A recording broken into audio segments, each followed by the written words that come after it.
Welcome, welcome.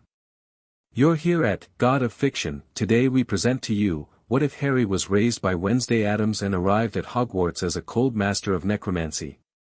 Like and subscribe if you want more awesome stories. Sit back, relax, and enjoy.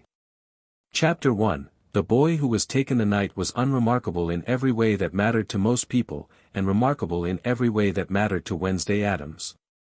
She had been walking home from a murder. Not one she'd committed, not this time, but one she'd been studying. A double homicide in Little Whinging, Surrey. Husband and wife, found in their garden shed, killed by their own son over an inheritance dispute. Pedestrian, really.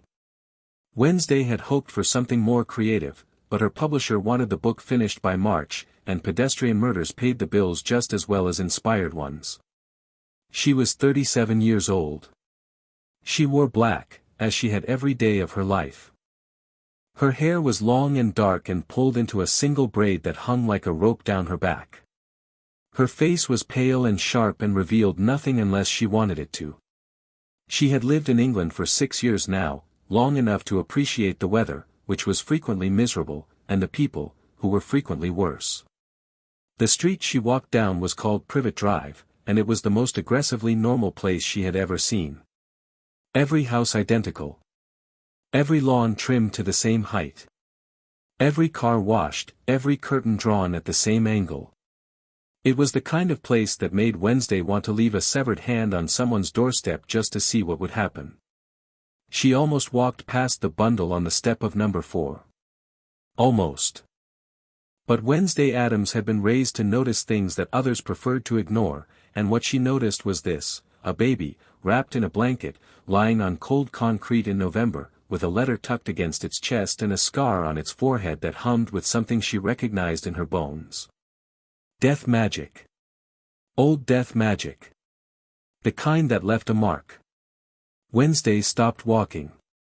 She stood on the pavement and looked at the baby for a long time. The baby was awake. It did not cry. It looked back at her with green eyes that seemed to see her clearly, which was unusual for an infant. "You've been touched by something," Wednesday said aloud. Her voice was flat, calm, the same tone she'd used to remark on the weather. "Something tried to kill you, and you killed it back." The baby blinked. Wednesday looked at the letter. She did not pick it up. She could see the name on the envelope, Mr. and Mrs. Dursley, written in emerald ink, and she could feel the faint residue of magic on the parchment. Someone had left this child here deliberately. Someone magical. She looked at the house. Through the front window, she could see the shapes of a television's glow, the outline of an enormous man asleep in an armchair. She looked at the manicured lawn, the scrubbed doorstep, the utter suffocating normalcy of everything. Then she looked at the child again. The scar. The death magic pulsing under new skin like a second heartbeat. Wednesday Addams picked up the baby. She did not pick up the letter. "You're coming with me," she told the infant. "These people would bore you to death, and I mean that literally. I've seen it happen." She turned and walked away from Privet Drive. Behind her, the street lamps flickered once. An old man in peculiar robes, invisible to the mundane eye, watched from the far corner. But he had already turned away, satisfied the child was delivered. He did not see the woman in black. He did not see the empty doorstep. By the time Albus Dumbledore realized Harry Potter was gone, Wednesday Addams was already 3 counties away, and the baby was sleeping peacefully against her chest, lulled by the steady rhythm of her heartbeat, which was, as her family's doctor had always noted, unusually slow for a living person. 10 years passed. The house sat at the end of a lane that didn't appear on any map, in a village that most people drove through without ever remembering they'd been there. It was a tall, narrow Victorian thing, black-roofed and ivy-covered, with a garden that grew things most gardens had the good sense not to. Wolfsbane by the gate. Belladonna along the path. A rosebush that bloomed in colors not found in nature and smelled, very faintly, of copper. Inside, The house was warm in a way that contradicted its exterior. Not warm like sunshine, warm like embers, like the comfortable heat of something smoldering. Harry Addams-Potter sat at the kitchen table with a dead raven on the wood in front of him and his hands pressed flat on either side of it. He was 11 years old. He was small for his age, thin-boned and pale, with black hair that fell straight and neat to his jaw. Wednesday refused to allow it to stick up in all directions, and whatever magic had made it unruly had long since surrendered to her will. His eyes were green. Not bright green, not sparkling green, green like deep water, like old glass, like something alive at the bottom of a well. Behind round glasses, those eyes were fixed on the raven with absolute concentration. "You're hesitating," Wednesday said from behind him.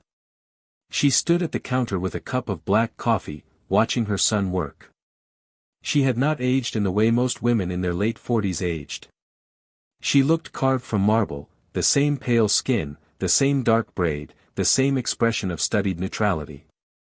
The only signs of time were a single streak of silver at her left temple and a deepening of the lines around her mouth that appeared only when she wasn't smiling, which was always. "I'm not hesitating," Harry said, not looking up. "I'm listening. She doesn't want to come back yet." Wednesday took a sip of coffee. "What is she telling you?" Harry tilted his head. His fingers didn't move, but something shifted in the air, a thickening, a heaviness, like the barometric pressure had dropped in a space of 3 inches. "She says there's a field. Other ravens. A thermal she liked to ride over the motorway." A pause. "She says she was old. Tired. And what do you say to that?" Harry was quiet for a moment. "Then, I say I only need her for a minute. Just to see if I can. Then she can go back." "Good.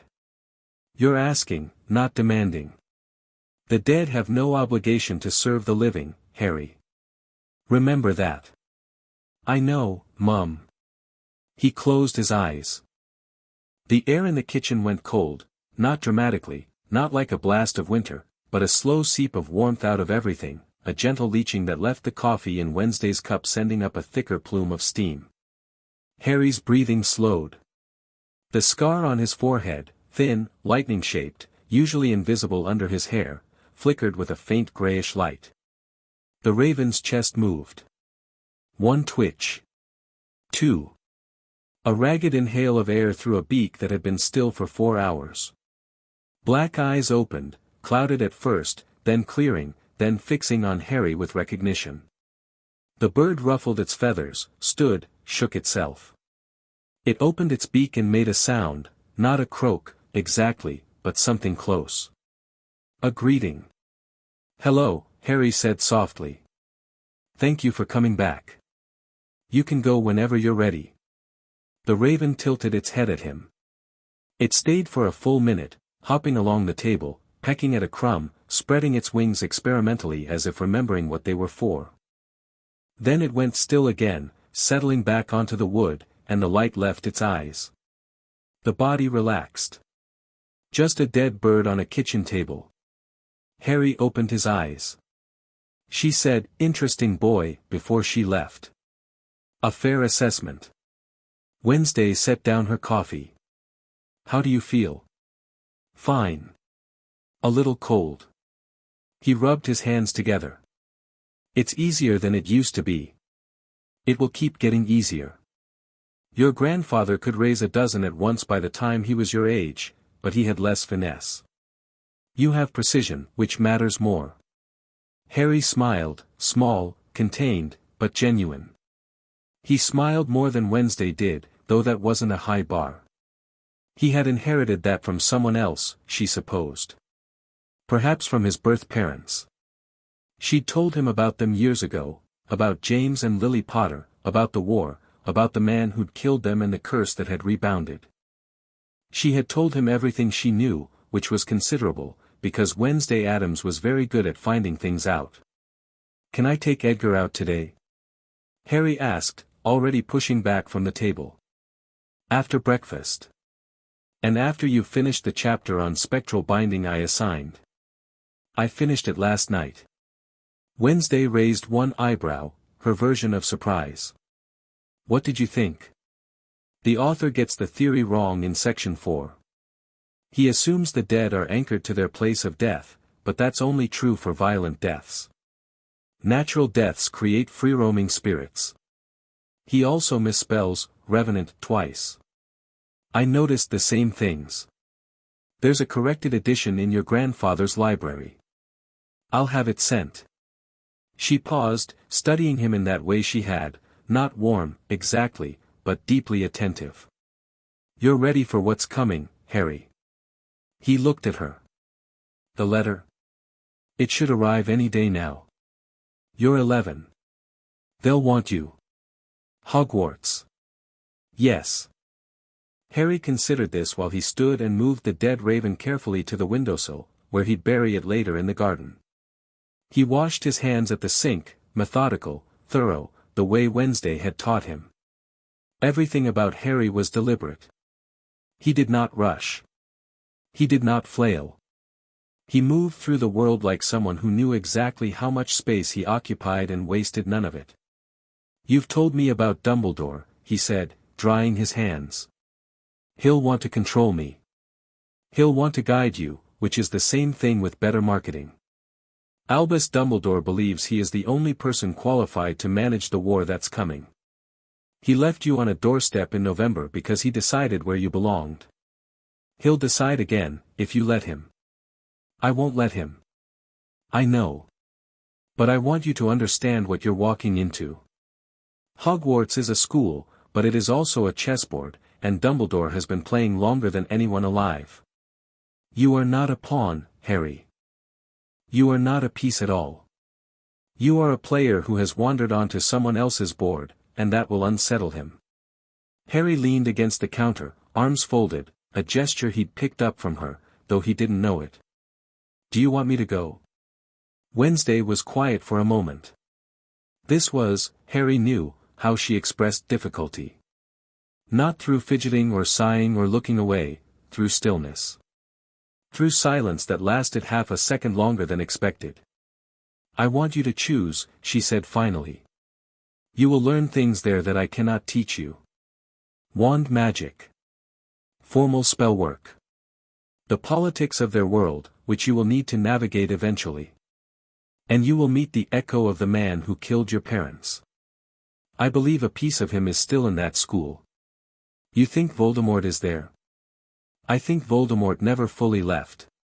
And I think you should meet him on your terms, not his. She crossed the kitchen and put her hand on his head, brief, deliberate, the closest thing to a hug that Wednesday typically offered. You are my son. You are an Addams. The dead answer when you call. What could a school full of children possibly do to frighten you? Harry's smile sharpened.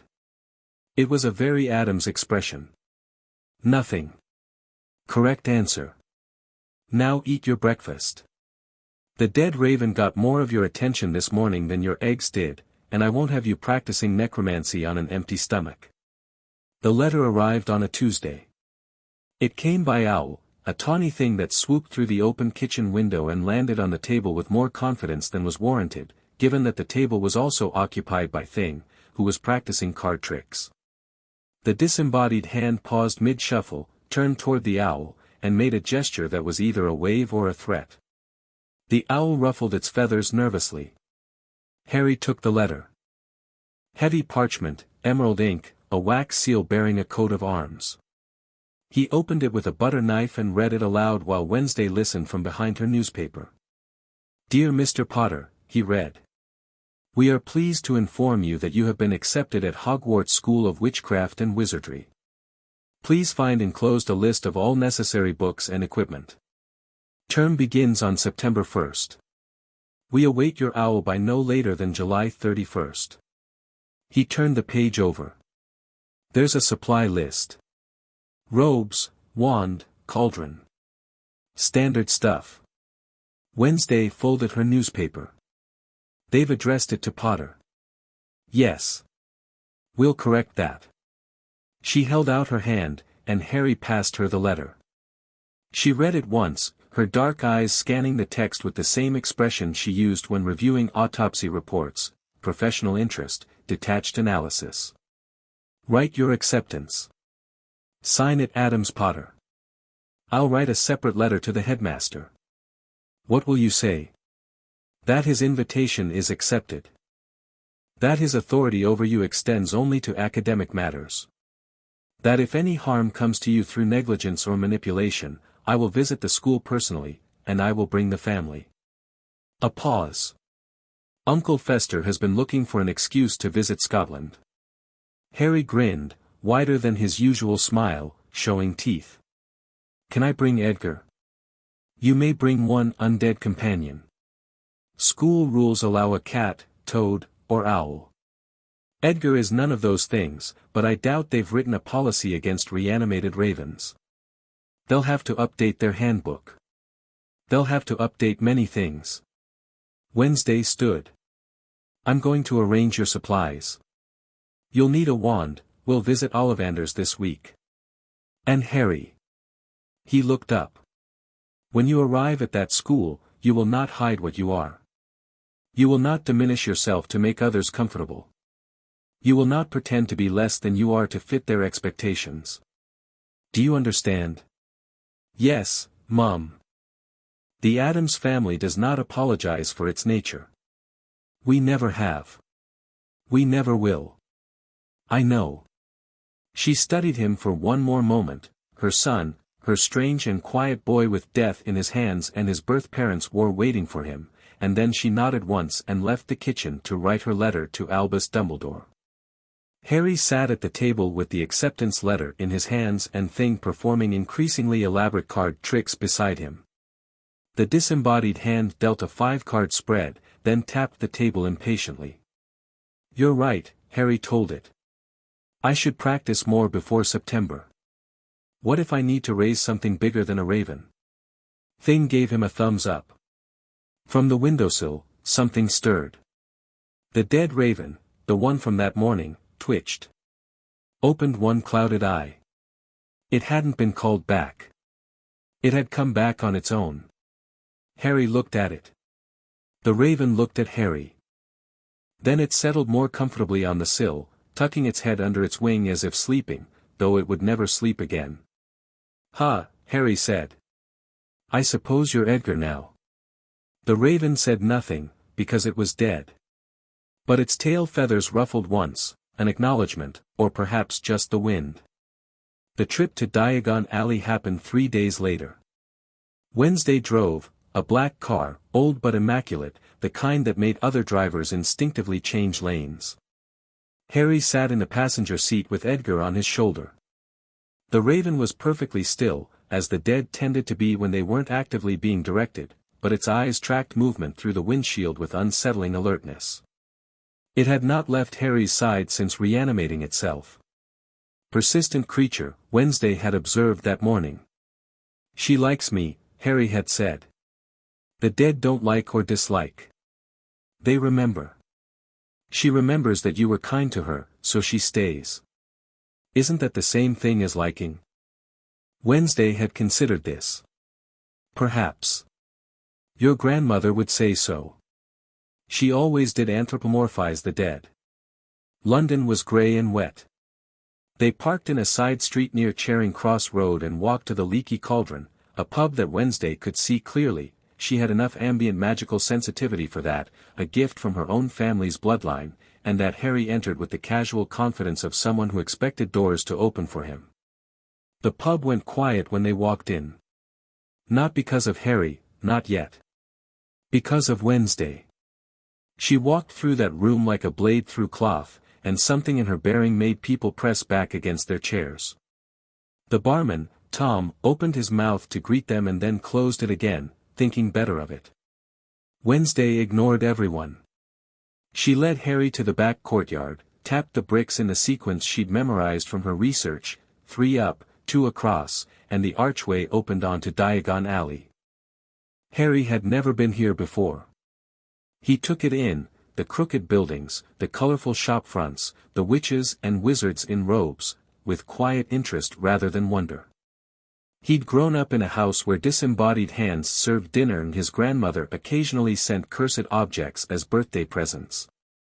A magical shopping street was novel, but not shocking. Wand first, Wednesday said. Everything else is secondary. Ollivander's was narrow and dusty and smelled like old wood and something electric. The bell above the door chimed as they entered, and within seconds, an old man appeared from between the shelves, silver-eyed, wild-haired, vibrating with curiosity. "Ah," said Ollivander, and his gaze fixed on Harry with immediate intensity. "I wondered when I'd see you, Mr. Potter. I remember every wand I've ever sold, and I remember your parents' wands quite clearly, Addams-Potter," Harry corrected, politely but without hesitation. Ollivander paused. His silver eyes slid to Wednesday, standing behind Harry like a shadow with arms. Something flickered across his face, recognition, perhaps, or unease. "Of course," he said, recovering smoothly. "Addams-Potter. And you are?" "His mother," Wednesday said. Her tone made it clear that no further questions on the subject would be entertained. "Indeed. Well." Ollivander clapped his hands together. "Let's find you a wand, young man. Which is your wand arm?" "Right," Harry said. "But I work with both." "Do you?" Ollivander pulled a measuring tape from his pocket and let it do its work, measuring arm length, finger span, the distance between Harry's eyes. "And what work would that be, at your age?" "I raise the dead," Harry said, the same way another child might say, "I play football." Ollivander went very still. The measuring tape hung in midair, forgotten. The old wandmaker looked at Harry, really looked, the way few people did, seeing something beyond the surface. His silver eyes widened slightly. "You do," he whispered. "Yes. I can see it. The residue. Remarkable." He turned and vanished into the shelves, muttering. "Not Holly. No. Not with that affinity. Something older. Something that understands the boundary." He returned with a stack of boxes. The first wand, maple and unicorn hair, recoiled from Harry's touch, shooting sparks that smelled like burning hair. The second, oak and dragon heartstring, simply refused to do anything at all, lying dead in Harry's hand like a stick of ordinary wood. The third, fourth, and fifth were similarly wrong. Ollivander grew more excited with each failure, which Harry found strange until Wednesday quietly explained, "He's eliminating possibilities. He's narrowing the field. Be patient." On the ninth attempt, Ollivander paused before opening the box. He held it in both hands and looked at Harry with something that might have been awe, or might have been fear, or might have been both. "I wonder," he said softly. "Yes. Let's try this one." The wand was dark, nearly black, with a grain so fine it looked like polished stone rather than wood.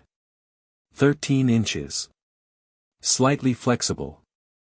Harry reached for it, and before his fingers even closed around it, the temperature in the shop dropped 3 degrees. He picked it up. The cold intensified, but not uncomfortably. It was the cold of deep earth, of caves, of places where things were buried and preserved and waiting. The wand didn't shoot sparks. It didn't glow.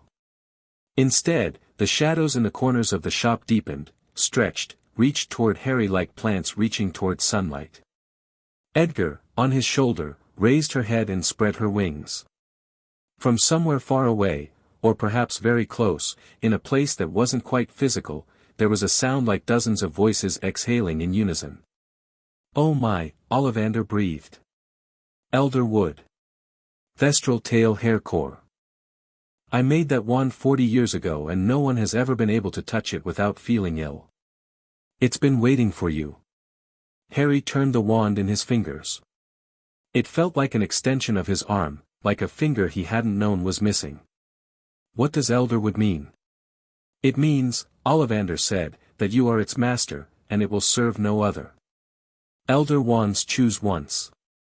They are associated with death, Mr. Addams-Potter." With endings. With the space between. He paused. There are those who would tell you that's an ill omen. I am not one of them. A wand is a tool. It reflects the wizard, not the other way around. How much? Wednesday asked from behind. Ollivander named a price. Wednesday paid it without comment. As they turned to leave, Ollivander called after them. Mr. Addams-Potter. Harry turned. Your mother's wand, Lily Potter's, was willow. Good for charm work. Your father's was mahogany. Excellent for transfiguration. A pause. Yours is neither. You are something new. I look forward to seeing what you become. Harry nodded once, polite, acknowledging, and walked out of the shop with his wand in his hand and his dead raven on his shoulder. The rest of their shopping was efficient. Wednesday did not browse. She moved through Diagon Alley like a woman with a list and a deadline, acquiring robes, black, naturally. Harry needed no adjustment to the school's color requirements, books, plus several not on the list, which she selected from a back shelf at Flourish and Blots after a quiet word with the shopkeeper, and potions ingredients, Slug and Jiggers, where the proprietor kept glancing at Edgar and then looking away. People stared. Of course they stared. A pale woman in black who moved like something dangerous, a pale boy who moved like her mirror image, and a dead raven that tracked passers-by with eyes that didn't blink. In Flourish and Blots, a woman with red hair and a kind face approached them while Harry was examining a book on defensive magic. Oh, are you starting Hogwarts too? My youngest son Ron is starting this year. She stopped. She'd looked at Edgar. Edgar had looked at her.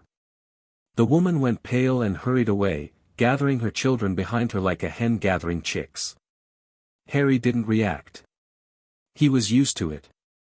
People had been reacting to him like that since he was 7 and had accidentally reanimated the neighbor's dead cat during a walk. The cat had followed them home. It still lived, inasmuch as anything dead could live, in their garden shed, where it caught mice that it couldn't eat and left them in neat rows by the door. People fear what they don't understand, Wednesday had told him then. That's a lot of fear, 7-year-old Harry had said. Yes. It is. But it's their problem, not yours. He'd carried that lesson with him ever since. Other people's fear was not his responsibility. He did not owe them comfort. He did not owe them normalcy. He was what he was, a boy who spoke to the dead, who called them back from whatever waited beyond, who wore death like a second skin because it had been part of him since he was 15 months old and a killing curse had struck his forehead and left a door open between worlds that had never fully closed. Wednesday had explained it to him when he was 8. The scar. The curse. The open door. Most people are afraid of death because they don't know what it is, she'd said. You touched it before you could walk. It's been part of you ever since. That makes you either very unlucky or very powerful, and in our family, we choose power. What's on the other side? He'd asked. I don't know. But you can see it, can't you? When you close your eyes and reach. He could. He always could. A vast gray space, quiet and patient, where shapes moved like fish in deep water. The dead weren't gone, they were just somewhere else, and Harry could reach into that somewhere else and bring them back. Not forever. Not completely. But enough. By 9, he could raise insects. By 10, small animals, mice, birds, the occasional frog. At 11, he was working on larger things, and the raven had come back on its own, which was something else entirely. Spontaneous reanimation, Wednesday had called it, her voice carefully neutral in the way it got when she was impressed but didn't want to show it too much. The dead are choosing to be near you. That's not necromancy, Harry. That's something more. The weeks between the Diagon Alley trip and September 1st passed quickly. Harry practiced. He read. He worked with his wand, finding that it amplified his necromantic abilities to a degree that was almost frightening, that the elder wood and thestral hair channeled his connection to the dead like a river through a canyon, focused and fast and deep. He also practiced ordinary magic, because Wednesday insisted. You'll need to pass their classes. Necromancy is your art, but transfiguration and charms are your cover. Be excellent at everything, Harry.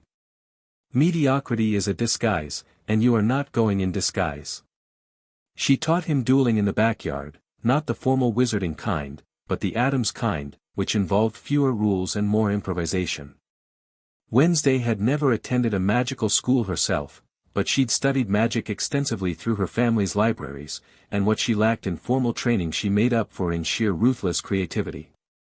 Your grandmother once killed a man with a teaspoon, she told Harry during one session. The weapon doesn't matter. The willingness does. Did he deserve it? He tried to have her committed to an asylum. So yes. Harry laughed, a rare sound, quiet and genuine. He laughed more with Wednesday than with anyone else.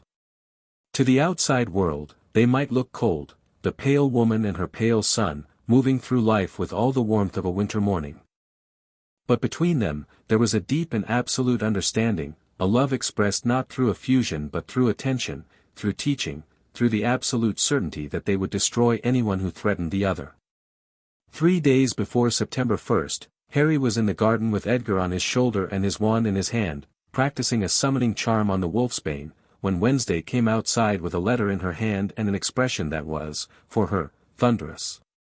Dumbledore wrote back, she said. What did he say? He says he's delighted to learn of your placement. He says he looks forward to welcoming you to Hogwarts. He says he hopes we can work together to ensure your safety and education.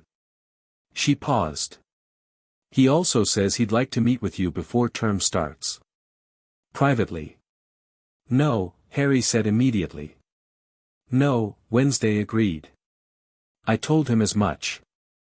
I also told him that if he attempts to use legilimency on you at any point, I will consider it an act of aggression against our family, and I will respond accordingly. Can he do that? Read minds? He can. He does.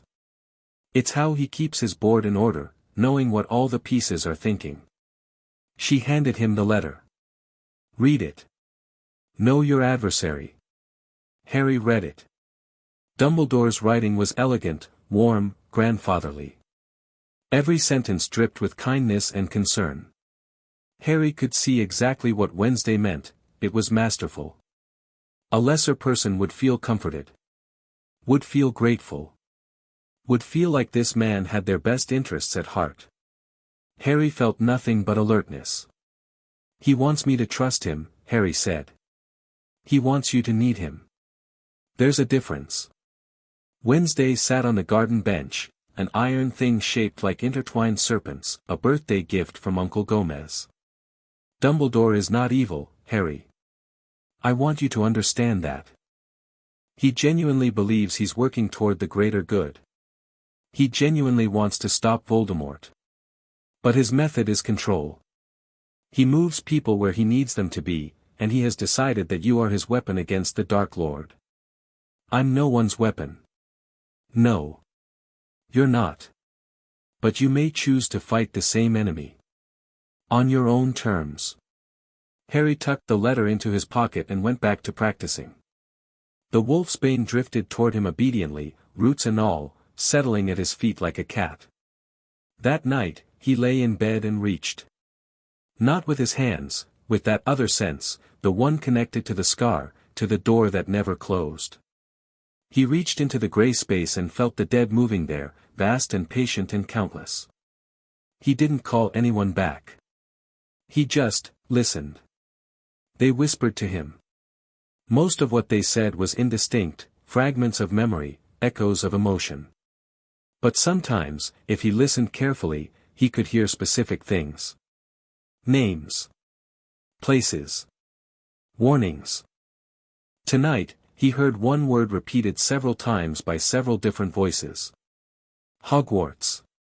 And beneath that, softer, older, spoken by a voice that carried the weight of tremendous age, come home. Harry opened his eyes in the dark. Edgar was perched on his headboard, a silhouette against the window. The raven's dead eyes gleamed faintly in the moonlight. "I don't think it's home," Harry whispered to her. "Home is here." Edgar said nothing. The dead rarely argued. They just waited. Platform 9 3/4 was chaos.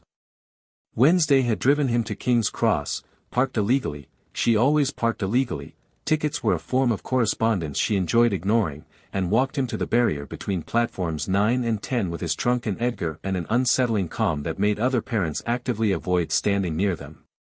"Through the wall," Wednesday said. "I confirmed it with the letter." "I know. I've read about it." "Of course you have." She stopped walking and looked at him. For a long moment, they simply faced each other, mother and son, dark-haired and pale, twin expressions of controlled composure. "You have everything you need." "Yes." "Your wand, your books, your raven." "Yes." "The protective wards I placed on your trunk." "Yes." "The cursed pendant your grandmother sent." "I'm wearing it." "Good." Wednesday placed one hand on his shoulder. Her grip was firm, not warm, but anchoring. "You know who you are, Harry. Don't let them make you forget." "I won't." "Write to me. Every week. If you don't, I'll assume you're dead and come to the school personally, and I won't be polite about it." Harry smiled. "I'll write. If anyone hurts you, they won't. If they do, I'll handle it." Wednesday's grip tightened for just a moment. Then she released him, stepped back, and nodded once. "Go." Harry turned, pushed his trolley toward the barrier, and walked through the wall without hesitation. He didn't look back. Wednesday had taught him that, you don't look back. You face forward. You walk into whatever comes next with your eyes open and your spine straight. The platform on the other side was everything the rest of King's Cross wasn't: a scarlet steam engine, billowing smoke, families in robes and ordinary clothes alike, owls hooting, cats weaving between legs, children shouting. Harry moved through it like a stone in a stream, the crowd parting around him without quite knowing why. Edgar drew stares immediately. A dead raven wasn't subtle, her feathers were slightly too flat, her eyes slightly too still, and she didn't shift her weight the way a living bird did. People noticed. People whispered. Harry found a compartment near the end of the train, stowed his trunk, and sat by the window. Edgar settled on the luggage rack above him, a dark sentinel. The compartment was empty. Harry suspected it would stay that way. He was wrong. 5 minutes before the train was scheduled to depart, the compartment door slid open and a girl appeared, bushy brown hair, already in school robes, slightly out of breath. She was holding an enormous book in one hand and dragging a trunk with the other. "Is anyone sitting here? Everywhere else is full," she stopped. She'd seen Edgar. Her eyes went wide. "Is that raven dead?" "Yes," Harry said. The girl stared at Edgar. Edgar stared back. The girl looked at Harry, then back at Edgar, then back at Harry. Something shifted in her expression, not fear, exactly. Curiosity. Intense, burning curiosity, the kind that overrode self-preservation. "How?" she asked. "I raised her." That's necromancy. I've read about it. Spellman's compendium says it's been illegal since 1745, but the actual legal text only covers human reanimation, not animals, so technically, she caught herself. "Sorry. I'm Hermione Granger. Can I sit?" Harry blinked. This was not the reaction he was used to. "Harry Addams-Potter. Yes, you can sit." Hermione sat across from him, her book forgotten in her lap, her eyes bright with questions. "Addams-Potter? I read about Harry Potter in modern magical history and the rise and fall of the dark arts and great wizarding events of the 20th century. You're the boy who survived the killing curse. Among other things. But your name, the books all say Potter." My mother's name is Addams. She raised me. I use both. Hermione nodded, filing this away. Harry could almost see her cataloging the information, slotting it into place. And the necromancy, who taught you? There's barely any literature on it. I looked, because I read everything I can get my hands on, and the restricted sections of most bookshops won't even acknowledge it exists. My mother taught me. And my great-uncle. And some of it I learned myself. That's extraordinary. Is it difficult? What does it feel like? Does the raven have consciousness, or is it more like an animated puppet? She paused, registering his expression, which was, unexpectedly, something close to amusement. I'm asking too many questions. You are, Harry said. But I don't mind. No one's ever been interested before. They're usually just afraid. Hermione frowned. Why would I be afraid? It's magic. All magic is just energy shaped by will and knowledge. Necromancy uses a different source, that's all. She looked at Edgar again, thoughtful. She really is dead. Fully dead. For days now. She came back on her own. On her own. Hermione leaned forward, her book sliding off her lap unnoticed. You mean spontaneous reanimation? That's supposed to be theoretical. Bathilda Bagshot mentions it in a footnote in Magical Theory but says it's never been documented. It's been documented, Harry said. Just not in books you'd find at Flourish and Blots. The train lurched. A whistle blew. They were moving. Harry watched the platform slide away through the window, and with it, the last glimpse of the non-magical world he'd inhabited for 11 years. Hermione was still talking, rapid-fire questions about the theoretical framework of necromancy, about the distinction between soul and spirit, about the ethical implications of consent among the dead. Harry answered some, deflected others, and found himself in the unusual position of actually enjoying a conversation with someone his own age. This was new. At the village school Wednesday had sent him to, because socialization mattered, she said, even if it was tedious, Harry had been isolated. Not bullied, people who tried to bully him tended to find dead insects in their desk drawers the next day, arranged in patterns that spelled out unsettling messages, but alone. Other children sensed something in him that made them keep their distance. Hermione either didn't sense it or didn't care. Both were equally remarkable. An hour into the journey, the compartment door opened again. A red-haired boy stood there, tall, freckled, with a smudge of dirt on his nose. Anyone sitting here? My brothers kicked me out of there, he saw Edgar. His face went the color of old cheese. What the bloody hell is that? A raven, Harry said. It's dead. Yes. The boy looked at Harry. Looked at Hermione. Looked at Edgar. Looked back at Harry. Right. I'll find somewhere else. He left quickly, closing the door harder than necessary. Hermione watched him go. That's more the reaction you're used to, isn't it? That's more the reaction everyone has. She smiled, brief and a little shy. Well. I think it's fascinating. I have more questions, if you don't mind. I don't mind. The train rattled north. Edgar watched the countryside scroll past through dead eyes that saw more than they should. Harry answered Hermione's questions and asked some of his own, about her family, Muggle-born, dentist parents, first magical person in her family, about what she'd read, everything, about what she was afraid of, failing, being ordinary, not belonging. You'll belong, Harry told her, and he meant it, not as reassurance, but as observation. Someone this hungry for knowledge, this unafraid of the strange, this willing to sit in a compartment with a necromancer and a dead bird and ask questions instead of running, she'd find her place. You sound very sure, Hermione said. I'm usually right about people. That's confident. My mother says confidence and accuracy are the same thing, if you're careful enough. Hermione laughed. Harry almost laughed with her. Instead, he smiled, small and contained, but warm enough that Hermione noticed and smiled back. Outside, the sky was darkening. The train was carrying him toward Hogwarts, toward Dumbledore, toward whatever echo of Voldemort waited within those walls.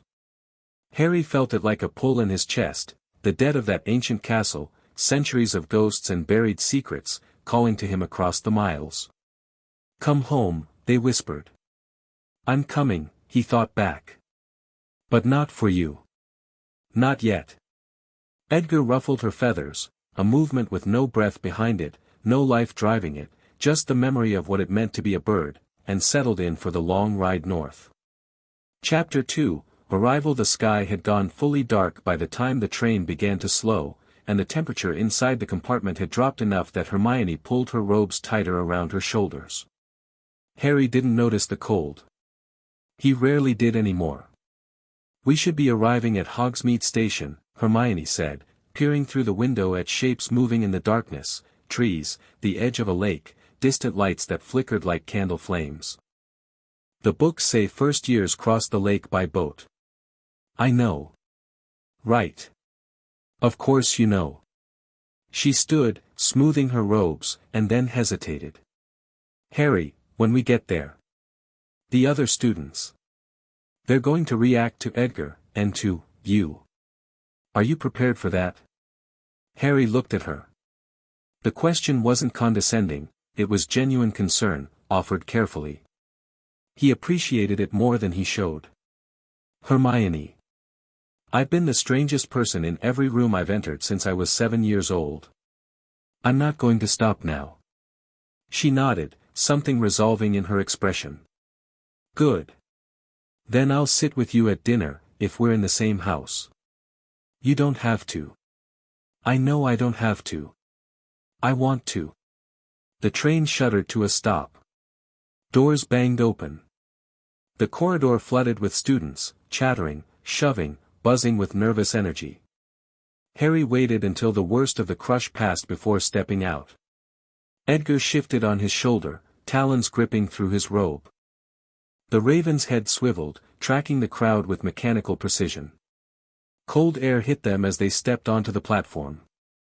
A lantern bobbed above the crowd, held by the largest man Harry had ever seen, easily 8 feet tall, with a beard like a black thicket and hands the size of dustbin lids. "Furs years. Furs years over here." Harry followed the voice. Hermione stayed close, though whether that was for his benefit or hers, he wasn't sure. The giant man was already herding a cluster of 11-year-olds toward a path that led down to the lakeside. "That's Hagrid," Hermione whispered. "Gamekeeper and keeper of keys. He's half giant. I can see that." They reached the boats, small wooden things that sat 4 each, bobbing gently against a rocky shore. The lake stretched out before them, black and still as a mirror. Harry could feel what was in it, not fish, not just fish, something large and old and sleeping in the depths. Something dead that still moved. "There's something in the lake," he murmured. Hermione frowned. "A giant squid, supposedly." "No. Something else. Something underneath." She looked at him sharply, but before she could ask, they were directed into a boat, Harry, Hermione, and 2 other first years who took one look at Edgar and pressed themselves against the far side of the boat as though trying to occupy as little space as possible. The boats moved on their own, gliding across the water in formation. Nobody spoke. The night was absolutely still, no wind, no sound except the soft lap of water against wood. And then the castle appeared. Harry had seen pictures. He'd read descriptions. None of them had prepared him for the reality. Hogwarts rose from the cliff face like something grown rather than built, towers and turrets and battlements reaching toward the sky, every window lit with golden light that reflected off the lake's surface in broken ribbons. It was enormous. Ancient. And it was full of the dead. Harry felt them like a wave, hundreds of presences, layered one on top of another, centuries of ghosts and spirits and imprints pressed into the stones. They noticed him the moment the boats crossed some invisible threshold on the water. He felt their attention turn toward him, a collective shifting, like a crowd turning to face a new arrival. "You," they whispered. "You can hear us." Harry kept his expression neutral. His hands rested on his knees. To anyone watching, he was simply a boy looking at a castle. Inside, his awareness was expanding outward like ripples on the lake's surface, touching presence after presence, old spirits, new spirits, fragments of people who'd left something of themselves behind. "Yes," he told them silently. "I hear you. Be patient." The ghosts settled. Not silently, with a murmur, a rustle of acknowledgement that passed through the castle's walls like wine through leaves. Harry felt it and let it go. There would be time for the dead later. Right now, the living demanded his attention. The boats docked. Hagrid led them up a stone staircase to massive oak doors, and Harry stepped into Hogwarts for the first time. The entrance hall was vast, flagstone floors, torchlit walls, a ceiling so high it disappeared into shadow. A marble staircase swept upward. Voices echoed from behind closed doors to the right, the rest of the school, already seated for the feast. A woman stood waiting for them at the top of the stairs. Tall, severe, wearing emerald robes and a pointed hat, with a thin mouth pressed into a line that suggested chronic disapproval. Professor McGonagall. Harry recognized her from the photographs Wednesday had obtained. "Welcome to Hogwarts," she said. Her voice was Scottish, clipped, authoritative. "The start of term banquet will begin shortly, but before you take your seats in the Great Hall, you will be sorted into your houses." "The sorting is," she stopped. Her eyes had found Harry. More specifically, they'd found Edgar. The dead raven sat on Harry's shoulder, head tilted, one clouded eye fixed on McGonagall. The professor's mouth opened slightly. Closed. Opened again. "Mr. Potter," she said. "Addams-Potter," Harry corrected.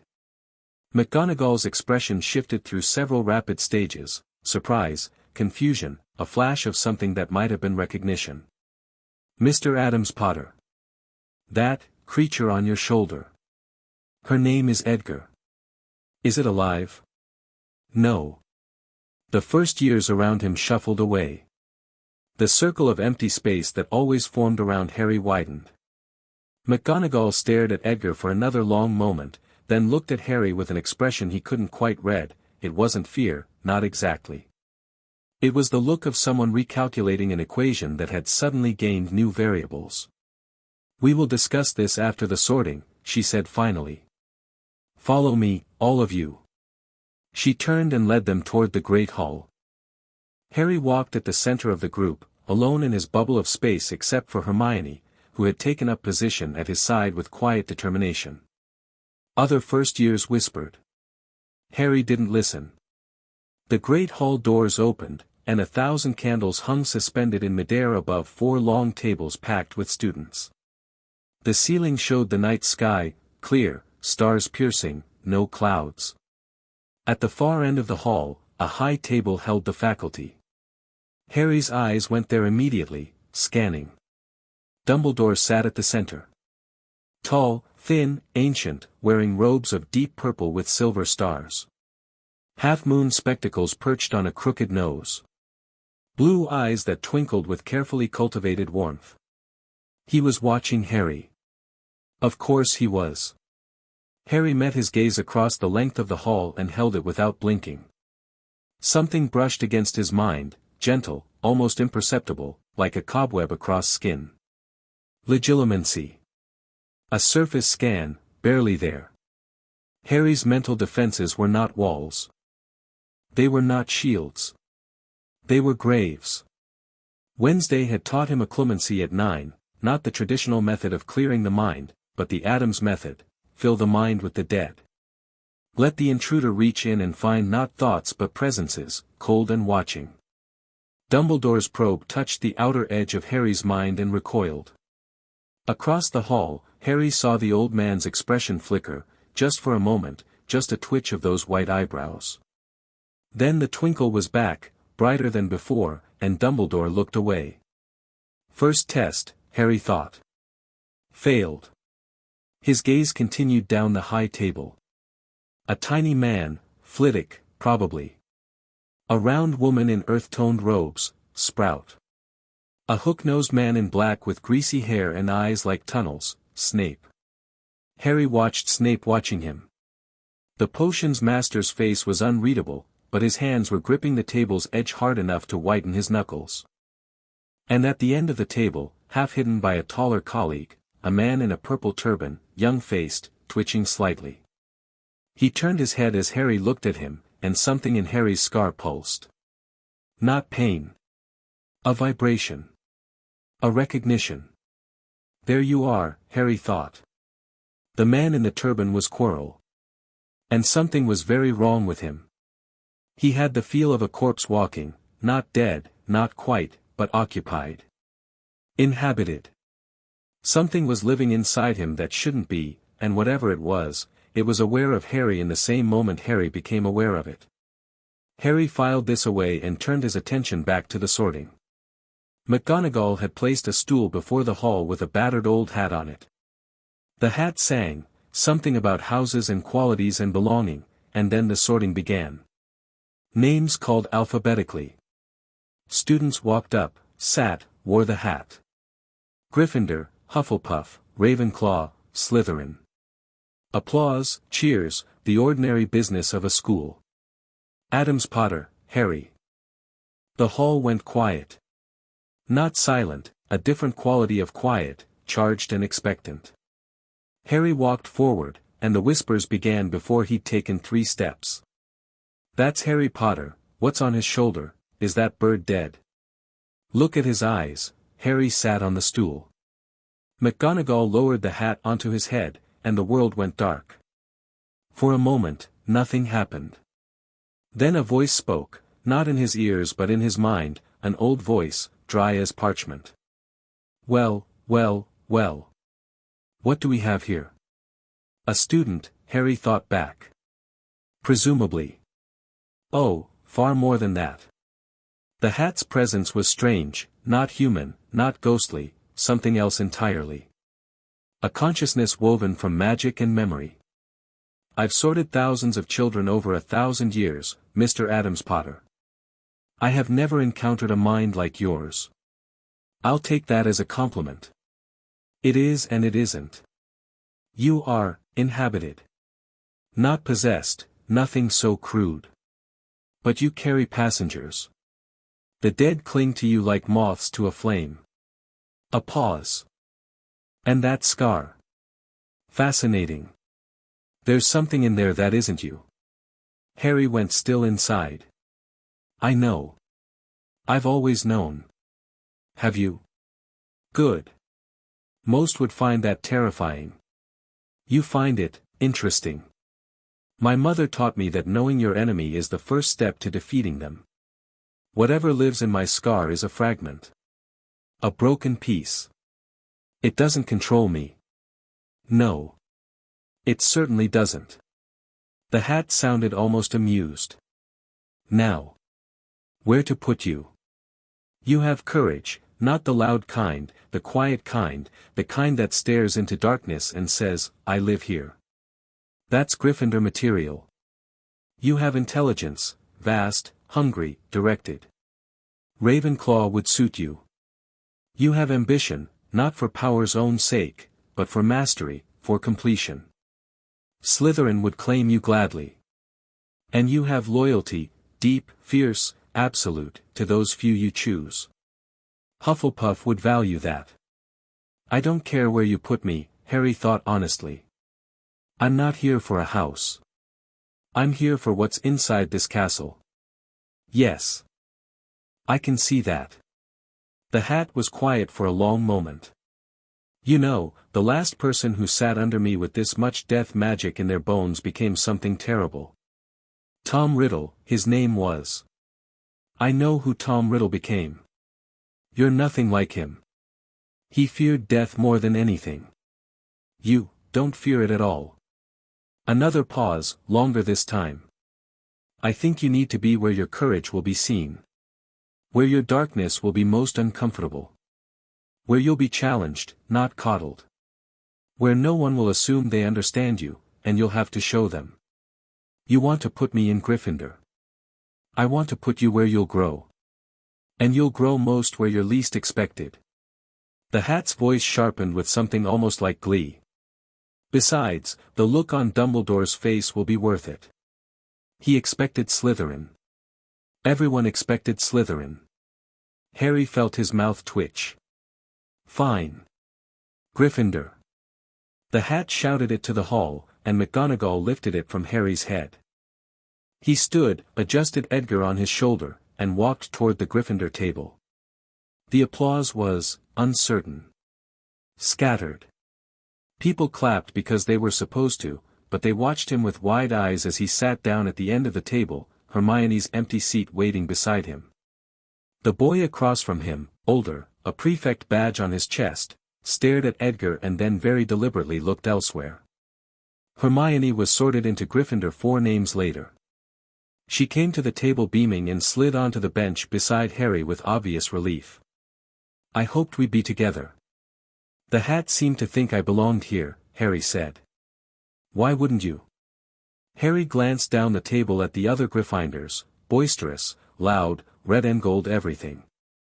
Then he looked at himself, pale, black-haired, a dead bird on his shoulder, dressed in robes that seemed to absorb light rather than reflect it. Take a guess. Hermione smiled. Being brave doesn't mean being loud. Before Harry could respond, the last few students were sorted. The red-haired boy from the train, Ron Weasley, went to Gryffindor as well. He took one look at Harry, visibly considered sitting somewhere else, and then dropped onto the bench several seats away with his back partially turned. Dumbledore stood. The hall fell silent. Welcome, he said, spreading his arms wide. Welcome to a new year at Hogwarts. Before we begin our banquet, I would like to say a few words. And here they are, nitwit. Blubber. Oddment. Tweak. Thank you. He sat down. Food appeared on the golden plates. The feast began. Harry ate sparingly, he always did, a trait that worried Wednesday slightly but which she attributed to his connection to the dead. The body that speaks to death has less interest in sustaining itself, we must compensate deliberately. He watched the hall while he ate. Watched the ghosts drift through walls and between tables. They noticed him, every one of them, turning their translucent heads, drifting closer before catching themselves, orbiting him at a distance like planets around a strange new sun. The Gryffindor ghost, nearly headless Nick, someone said, approached more boldly than the others. He floated to their section of the table and bowed. New Gryffindors.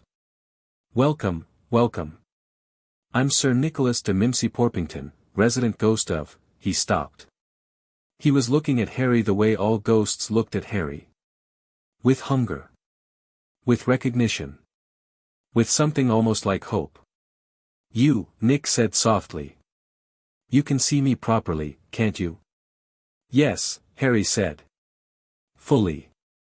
Not just the surface. I can see how you died. Nick's hand drifted to his nearly severed neck.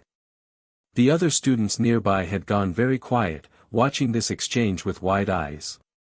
How did I die? Nick whispered. Badly. The axe was blunt. It took several strikes. You were angry about it for a long time. Harry paused, tilting his head. You're not angry anymore, though. Now you're just, here. Nick stared at him for a long, long moment. Then the ghost bowed, deeply, formally, with more gravity than his earlier greeting. It is an honor to meet you, young man. The others speak of you already. The Grey Lady, the Baron, the Friar, they all felt you arrive. I know. I felt them too. If you ever need anything, anything at all, the dead of this castle are at your service. Nick drifted away. The students around Harry exchanged glances. A girl 2 seats down, lavender brown, her name badge said, leaned toward the boy beside her and whispered something. Harry didn't need to hear it to know what it was. Creepy. Strange. Wrong. He didn't care. He took another bite of roast potato and watched the enchanted ceiling, where stars burned cold and distant above the floating candles. Hermione touched his arm.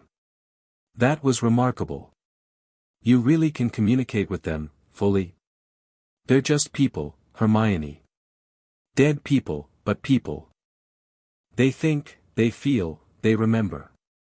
Most living wizards treat them like scenery. That's horrible. That's normal.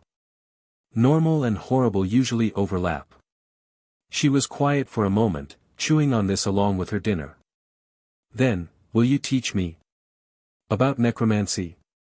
I know I can't do what you do, I don't have the affinity, but I want to understand the theory. Harry looked at her. This strange, fearless, endlessly curious girl who'd sat next to the necromancer on the train and asked questions instead of running. Yes. I'll teach you what I can. The feast ended. Dumbledore stood again, delivered announcements. The third-floor corridor was forbidden. Harry filed that away immediately. The Forbidden Forest was out of bounds, less interesting. Quidditch tryouts would be held in the second week, irrelevant. Then the prefects led the houses to their dormitories. Harry followed the Gryffindors up staircase after staircase, moving staircases, which he found mechanically interesting but not alarming, past portraits that whispered and stared, through corridors that hummed with old magic. The castle was alive in a way he hadn't expected, not alive like a person, but like an ecosystem. Magic layered on more magic, centuries of it, creating something that was greater than the sum of its parts. The fat lady's portrait guarded the entrance. Password given, Caput Draconis, and they were inside the Gryffindor common room. Warm, round, filled with squashy armchairs and a crackling fire. Red and gold everywhere. Harry felt like a drop of ink in a glass of wine. The other first-year boys were directed to their dormitory. Harry climbed the spiral staircase to find a circular room with 5 four-poster beds hung with deep red curtains. His trunk was already at the foot of the bed nearest the window. Edgar left his shoulder and flew to perch on the headboard, a stiff, mechanical flight that looked nothing like a living bird's movement. The other boys filtered in. Ron Weasley. Seamus Finnegan. Dean Thomas. Neville Longbottom, a round-faced, nervous boy who tripped on the threshold and caught himself on his bedpost. They all saw Edgar. They all reacted. Ron went pale and chose the bed farthest from Harry's. Seamus swore under his breath and made a sign that looked vaguely religious. Dean just stared. Neville, surprisingly, took the bed next to Harry's and said nothing, though he kept glancing at the raven with anxious fascination. Harry changed into his nightclothes, black, as always, and sat on his bed with his curtains open, watching the room settle. No one spoke to him. He hadn't expected them to. He pulled a book from his trunk, a slim volume bound in dark leather, no title on the spine, and began to read. After 20 minutes of increasingly uncomfortable silence, Neville spoke. "What's her name?" Harry looked up. Neville was sitting on his bed, knees drawn up, watching Edgar with round eyes. He was trying very hard to be casual and failing, but the attempt itself was noteworthy. "Edgar. Is she really dead?" "Yes. Did you? I mean." Neville swallowed. "My gran talks about necromancers sometimes. She says they're dark wizards. Do I seem like a dark wizard to you?" Neville considered this with more seriousness than Harry expected. "I don't know. You seem quiet. My gran says the really dangerous ones are always quiet. Your gran sounds intelligent. She's terrifying, actually." Harry almost smiled. "I'm not going to hurt anyone, Longbottom. Edgar isn't going to hurt anyone. She's a raven. A dead raven. She mostly just sits there." As if to demonstrate, Edgar tucked her head under her wing in that mimicry of sleep she'd adopted. Neville watched this for a moment, then nodded slowly. "Okay," he said. "Okay. I can, okay. He pulled his own curtains closed, and a moment later Harry heard the sound of someone determinedly trying to fall asleep. From the far side of the room, Ron Weasley muttered something to Seamus. Harry caught the words, mental, and dark, and, wait till my mum hears. He ignored it. Other people's fear was not his responsibility. He read for another hour. The book was a treatise on spectral communication that Wednesday had slipped into his trunk with a note that read, for lonely evenings. And then he closed his curtains, lay back, and reached. The castle was extraordinary. Lying in the dark with his awareness extended, Harry could feel every ghost in Hogwarts. Not just the 4 house ghosts, dozens of others, less visible, less coherent. Fragments of people who died here over 1,000 years, pressed into the stones like flowers in a book. Some were barely more than impressions, a cold spot on a staircase, a whisper in a corridor. Others were fully formed but choosing not to manifest, watching the living world from the thin space between. And below him, far below, in the foundations, in the bedrock, something else. Something old. Not a ghost. Not a person. Something that had been part of the castle so long it was indistinguishable from it. Harry let his awareness drift through the castle like smoke. Up through the towers, where owls roost and the astronomy professor's telescope gleamed in starlight. Down through the dungeons, where the Slytherin common room glowed green with reflected lake light. Through classrooms and corridors and empty spaces that hadn't been entered in decades. And on the 3rd floor, the forbidden corridor, he found it. A presence. Not dead, alive, but barely. A fragment, sustained by magic, clinging to existence through sheer will. It was behind a door, through some series of protections he could sense but not identify from this distance. And it was connected, by a thin thread of something ugly, to the man in the purple turban. Quirrell. Whatever Quirrell was carrying, whatever was living on or in him, it was reaching toward the thing on the 3rd floor like a hand reaching for a lifeline. Voldemort, Harry thought. Or what's left of him. He pulled his awareness back into his own body, opened his eyes in the dark, and stared at the canopy of his 4-poster bed. Edgar shifted on the headboard, a subtle movement, as if the dead raven had felt his unease. I know, Harry whispered. I felt it too. He fell asleep eventually, drawn down into rest by the steady pulse of the castle's ancient magic, and in his dreams, the dead walked the halls of Hogwarts and called his name with voices like wine through empty rooms. Morning came grey and cold. Harry was up before the others. He always woke early, a habit Wednesday had instilled. The world is quieter at dawn. Quiet is when you learn things. He dressed, settled Edgar on his shoulder, and went down to the common room, which was empty except for embers in the fireplace and a ginger cat sleeping on an armchair. The cat opened one eye, saw Edgar, and hissed. Then it bolted under the armchair and didn't emerge. Harry left through the portrait hole and walked the castle corridors alone. The portraits were mostly asleep, though a few stirred as he passed, muttering. The ghosts, however, were awake. They always were. The dead didn't sleep, not really. Nearly headless Nick appeared through a wall as Harry descended toward the great hall. Good morning, young master. You're up early. I wanted to see the castle before it filled with people. Wise. It's a different place when it's empty.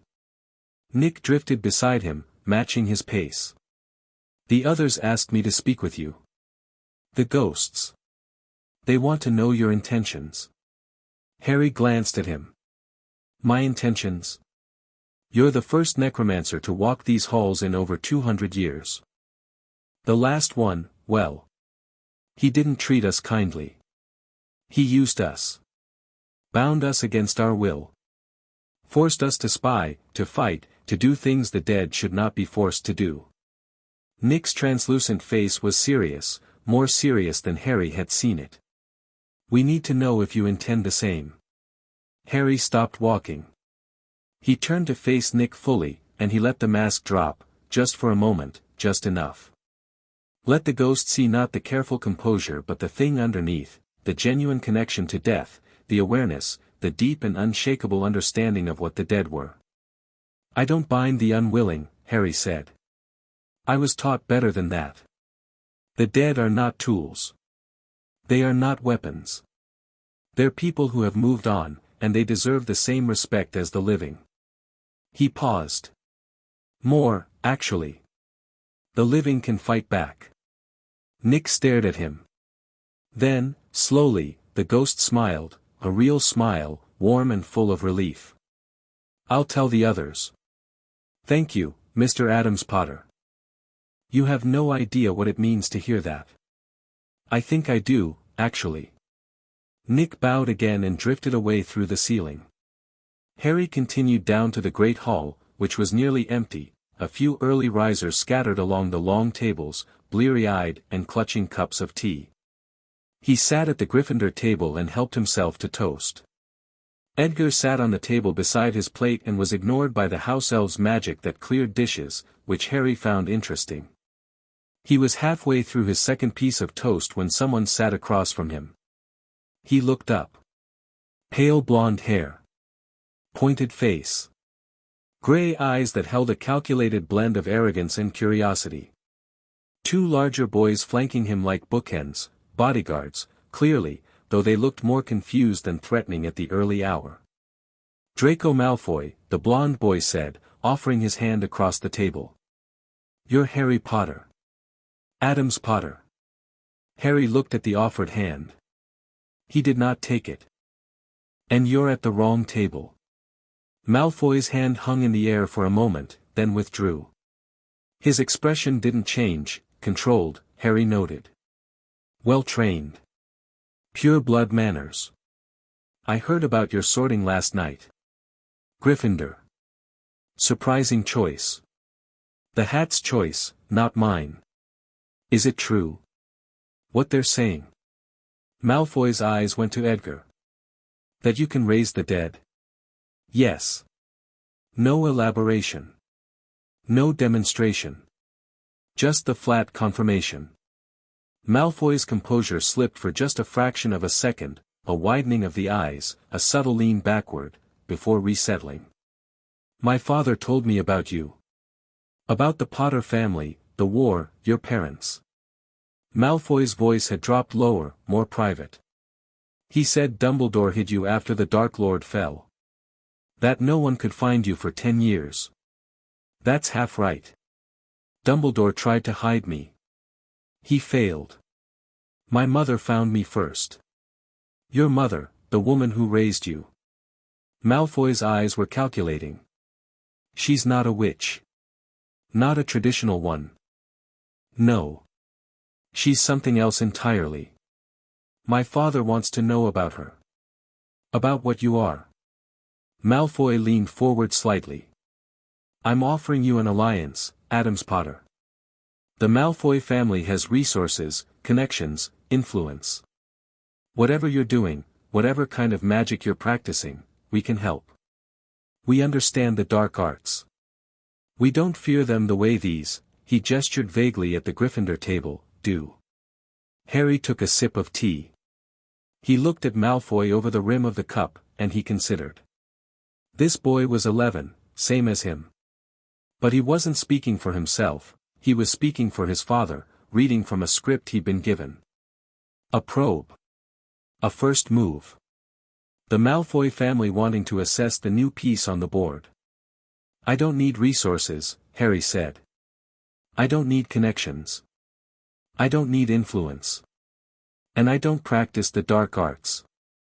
Malfoy blinked. "You raise the dead. That's necromancy. Not the dark arts." "There's a difference, Malfoy, and if your father can't see it, that's a failure of imagination on his part." Harry set down his teacup. "I don't need an alliance. What I do need is for people to stop assuming they know what I am based on the color of my magic." Malfoy stared at him.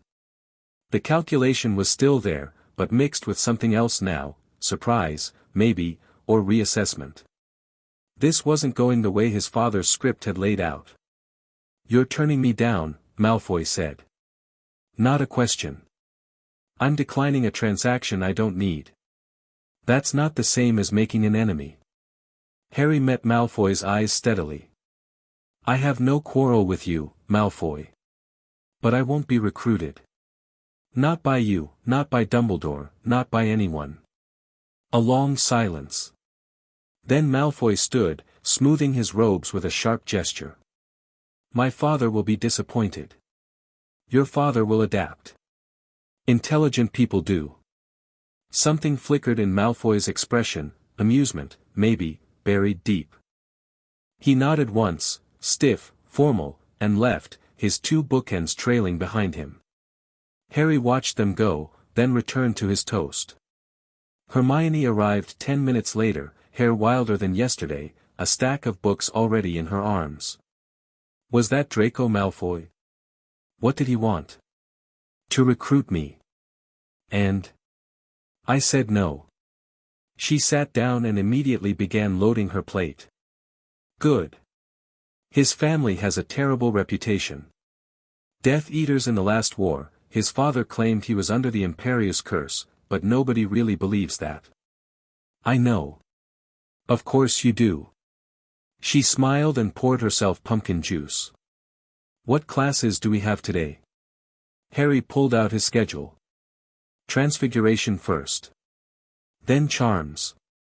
Potions this afternoon. Snape teaches potions. Yes.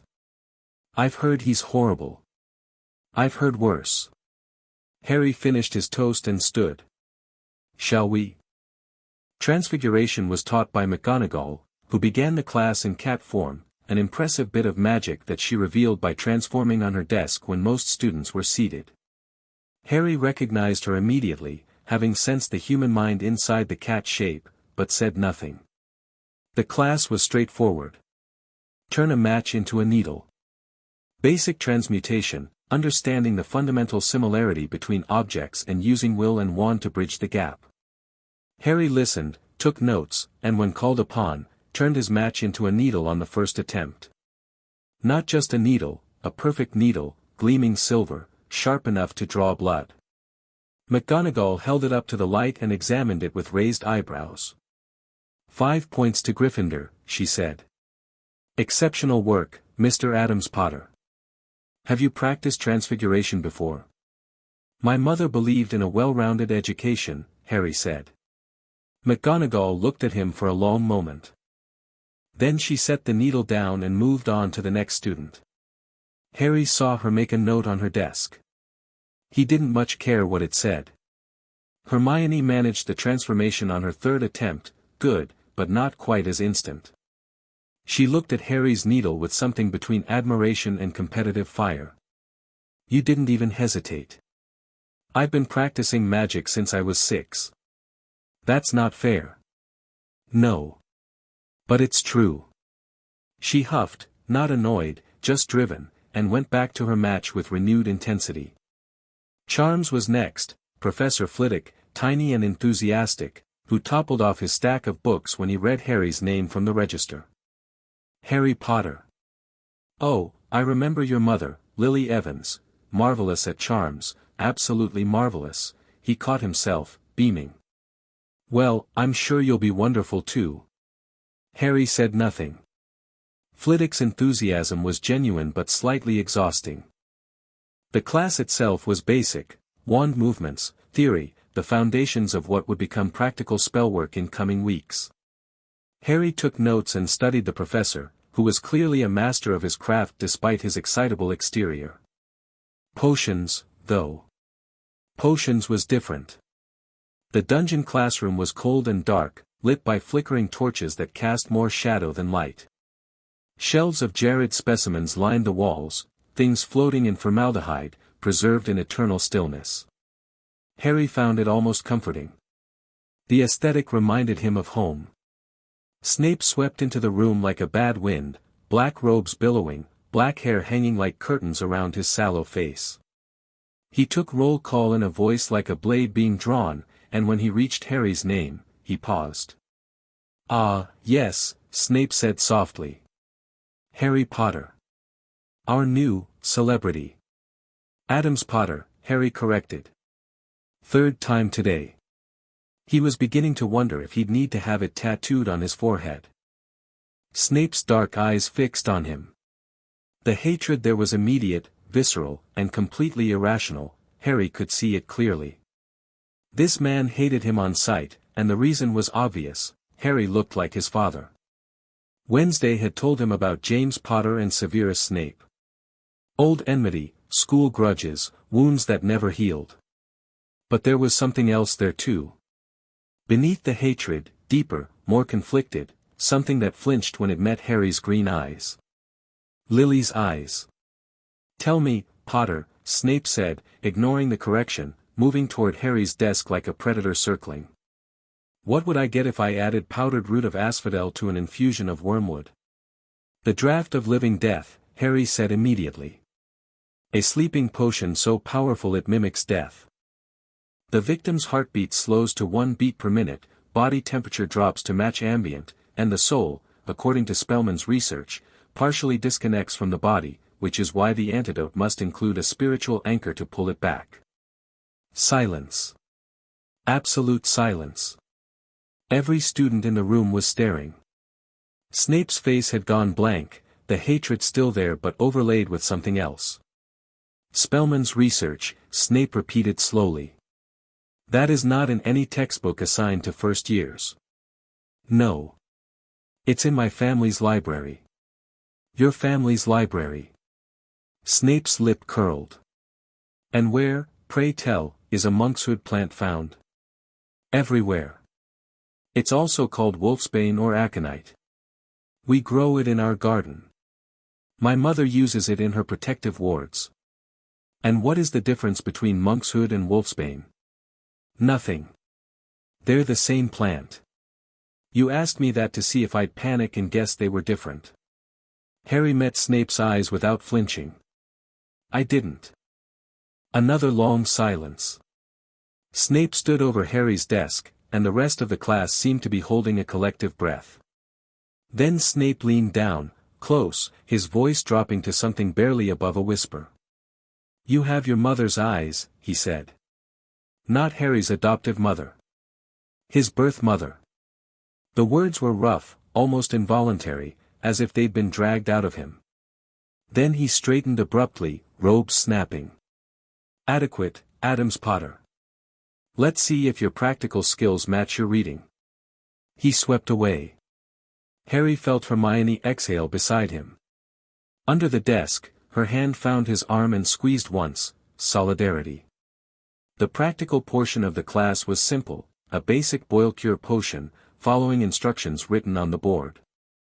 Harry brewed it perfectly, his movements precise and unhurried, the way Wednesday handled everything. He'd been assisting with potions and poisons since he was 8. His grandmother sent him toxic ingredients for his birthday every year. Snape circulated the room, criticizing everyone: Ron Weasley's too thick consistency, Seamus Finnegan's slightly wrong color, Neville Longbottom's complete disaster that required vanishing the cauldron's contents before they ate through the floor. But when he passed Harry's station, he paused. Looked at the potion, perfect, exactly the right shade of turquoise. Looked at Harry. Said nothing. Moved on. It was, Harry suspected, the closest thing to a compliment Snape was capable of giving. The days settled into a pattern. Classes during the day, manageable, sometimes boring, occasionally interesting. Harry excelled in everything without apparent effort, which drew attention he didn't want but didn't avoid. He answered questions when called upon. He performed spells correctly on the first attempt. He took notes in neat handwriting that Wednesday would have approved of. Edgar went everywhere with him. The Raven became a fixture, perched on his shoulder in class, sitting on the desk during meals, waiting outside bathrooms and returning the moment he emerged. Students stopped gasping after the first week. They didn't stop staring, but the gasping, at least, ceased. Hermione became a constant presence. She sat with him in every class, studied with him in the library every evening, and asked questions about necromancy that grew more sophisticated as she read the books Harry lent her. She was the only person in the school who touched Edgar voluntarily, running her fingers along the raven's wing feathers with scientific curiosity. "She's cold," Hermione noted one evening. "But not clammy. Not decaying." "How?" "The magic preserves the body. It's not really animation in the traditional sense. I'm not puppeting a corpse. I opened a channel between her body and the place where her spirit went, and enough of her flows back through it to keep the body functional. No rot. No smell. She's not alive, but she's not entirely dead either. She's between. A liminal state." "Exactly. That's extraordinary, Harry." He looked up from his book. She was watching Edgar with that bright-eyed intensity she brought to everything, her quill forgotten in her hand. "You really think so?" "I think what you can do is the most interesting magic I've ever encountered. Including everything in these," she gestured at the stack of textbooks before her, "which is saying something, because I find all of it interesting." Harry felt something warm in his chest that he couldn't quite name. He wasn't used to admiration. Fear, yes. Revulsion, certainly. Even curiosity, from a safe distance. But genuine, unguarded admiration from someone who understood what she was admiring, that was new. "Thank you," he said quietly. "That means more than you know." Hermione smiled and went back to her notes, and they studied in comfortable silence until the library closed. The other students gave Harry a wide berth. Not all of them, Neville, surprisingly, had adjusted faster than anyone, and now greeted Harry with a nervous but genuine morning every day. Dean Thomas had gotten over his initial shock and occasionally asked Harry questions about Edgar with tentative interest. But most kept their distance, and the whispers followed Harry everywhere. The Necromancer. That's what they called him, when they thought he couldn't hear. Potter the Necromancer. Dead Bird Boy. The Dark One. Harry let them whisper. Words were air. He had more important things to focus on. Like the man with the turban. He'd been watching Quirrell since that first night, watching with his ordinary eyes in class, Defense Against the Dark Arts, which was laughably poor, the man stammering and flinching his way through basic theory while the thing on the back of his head pulsed with malevolent awareness, and watching with his other sense after dark, tracking the thread of dark magic that connected Quirrell to the third-floor corridor. Something was there. Something Quirrell wanted. Something the thing inside Quirrell needed. And the dead of the castle knew what it was. They whispered about it: Nicholas Flamel, a stone, immortality, a trap set by Dumbledore. Harry gathered these fragments like a collector gathering specimens, piecing together the picture. The Philosopher's Stone. Hidden in the castle. Bait for a wraith. Dumbledore was using the stone to draw out Voldemort. Using the school, the students, the entire castle as a trap. Harry found this precisely as horrifying as Wednesday would have found it, and he felt a cold anger settle in his chest that had nothing to do with the dead. He's using children as cover, Harry told Edgar that night, lying in bed with his curtains drawn. Hiding a target behind hundreds of students. Trusting that Voldemort won't risk exposure to get to it. And if he's wrong, if Voldemort is desperate enough, Edgar tilted her head. In the dim light filtering through the curtains, her dead eyes caught no gleam. She was darkness against darkness, a shape defined only by absence. I know, Harry said. We'll deal with it. But not yet. I need to understand the protections first. I need to know what I'm walking into. The raven settled her feathers. Harry closed his eyes and reached out into the castle's dark, feeling the dead shift and stir around him like current in deep water. They were his eyes in this place. His ears. His network. And through them, he would learn everything the castle had to hide. Somewhere below, in a dungeon classroom, Severus Snape sat at his desk and stared at a photograph he'd pulled from a locked drawer, a red-haired girl laughing in sunlight, and wondered what Lily Evans would think of the strange, cold child who wore her eyes and spoke to the dead as if they were friends. And in his tower office, Albus Dumbledore stroked Fawkes' feathers and stared at a dot labeled Harry Addams-Potter on a map that showed everything that moved within the castle's walls. The dot was still. The boy was in bed. But the headmaster's face was troubled, because he had looked into that child's mind for one brief instant and found not a child's thoughts but a graveyard, vast, quiet, and full of things watching him back. "What have you become, Harry?" Dumbledore whispered to the empty room. "And what will you become next?" The phoenix trilled a low note. Dumbledore did not sleep for a long time.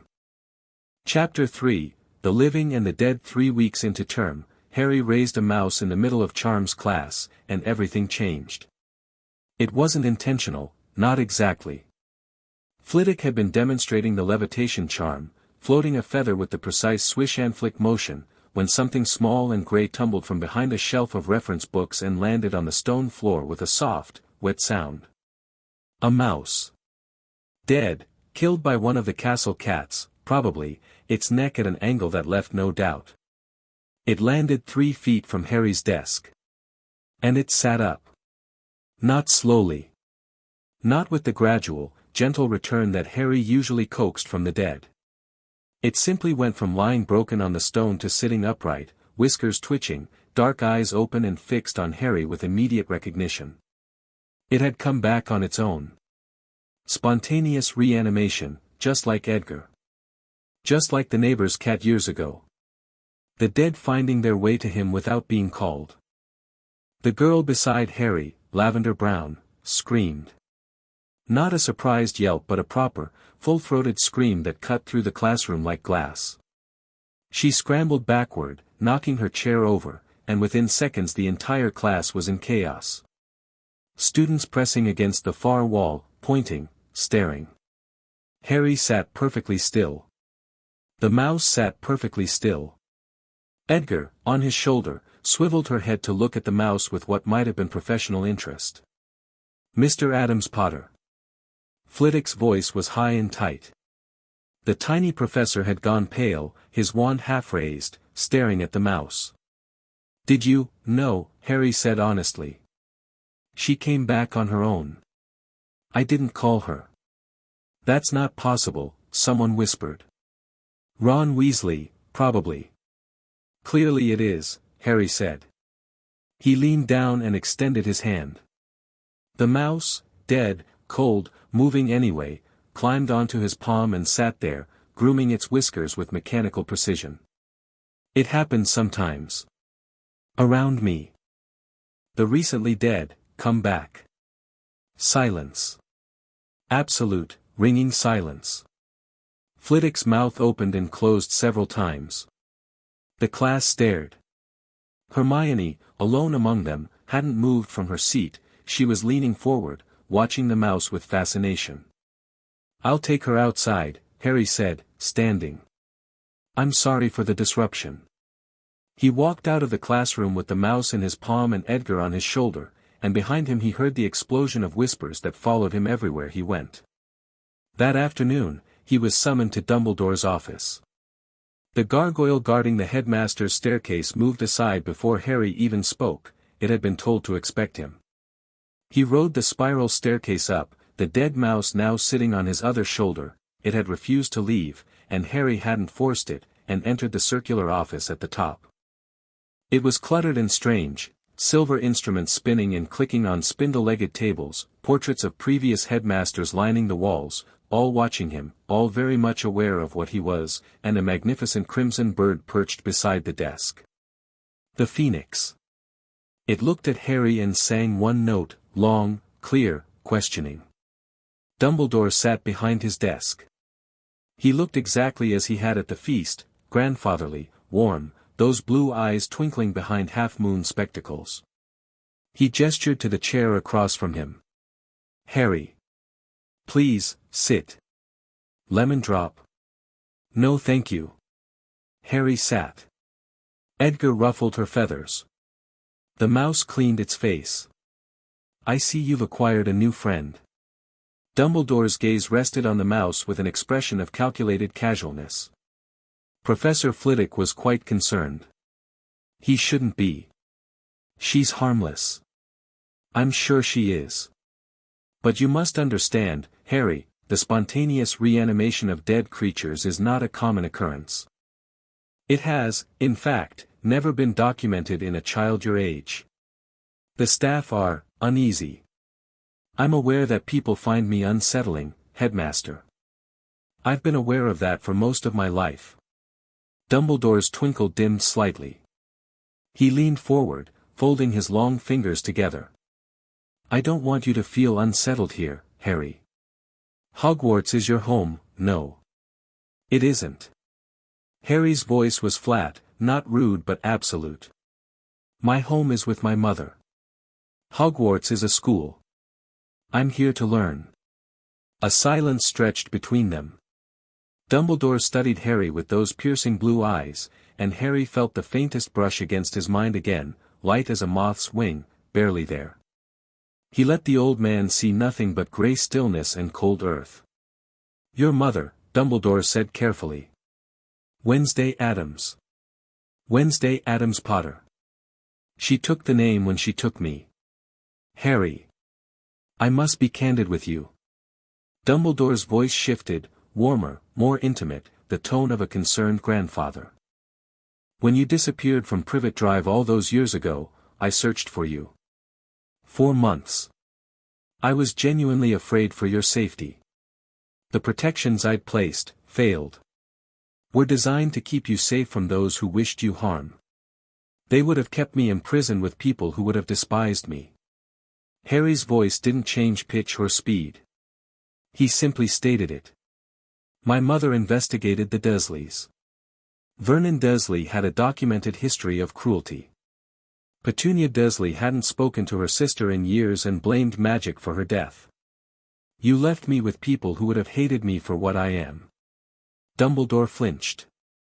It was subtle, a tightening around the eyes, a shift in posture, but Harry caught it. The blood wards are one form of protection. My mother provided others. Better ones. Harry tilted his head. You're not here to discuss my childhood, headmaster. You're here because a dead mouse frightened your staff, and you want to assess how dangerous I am. The twinkle went out entirely. For a moment, Dumbledore looked his age, ancient, tired, carrying the weight of wars fought and wars still coming. You're very direct. My mother raised me to be. Indeed she did. Dumbledore leaned back. Very well. I will be equally direct. Your abilities concern me, Harry.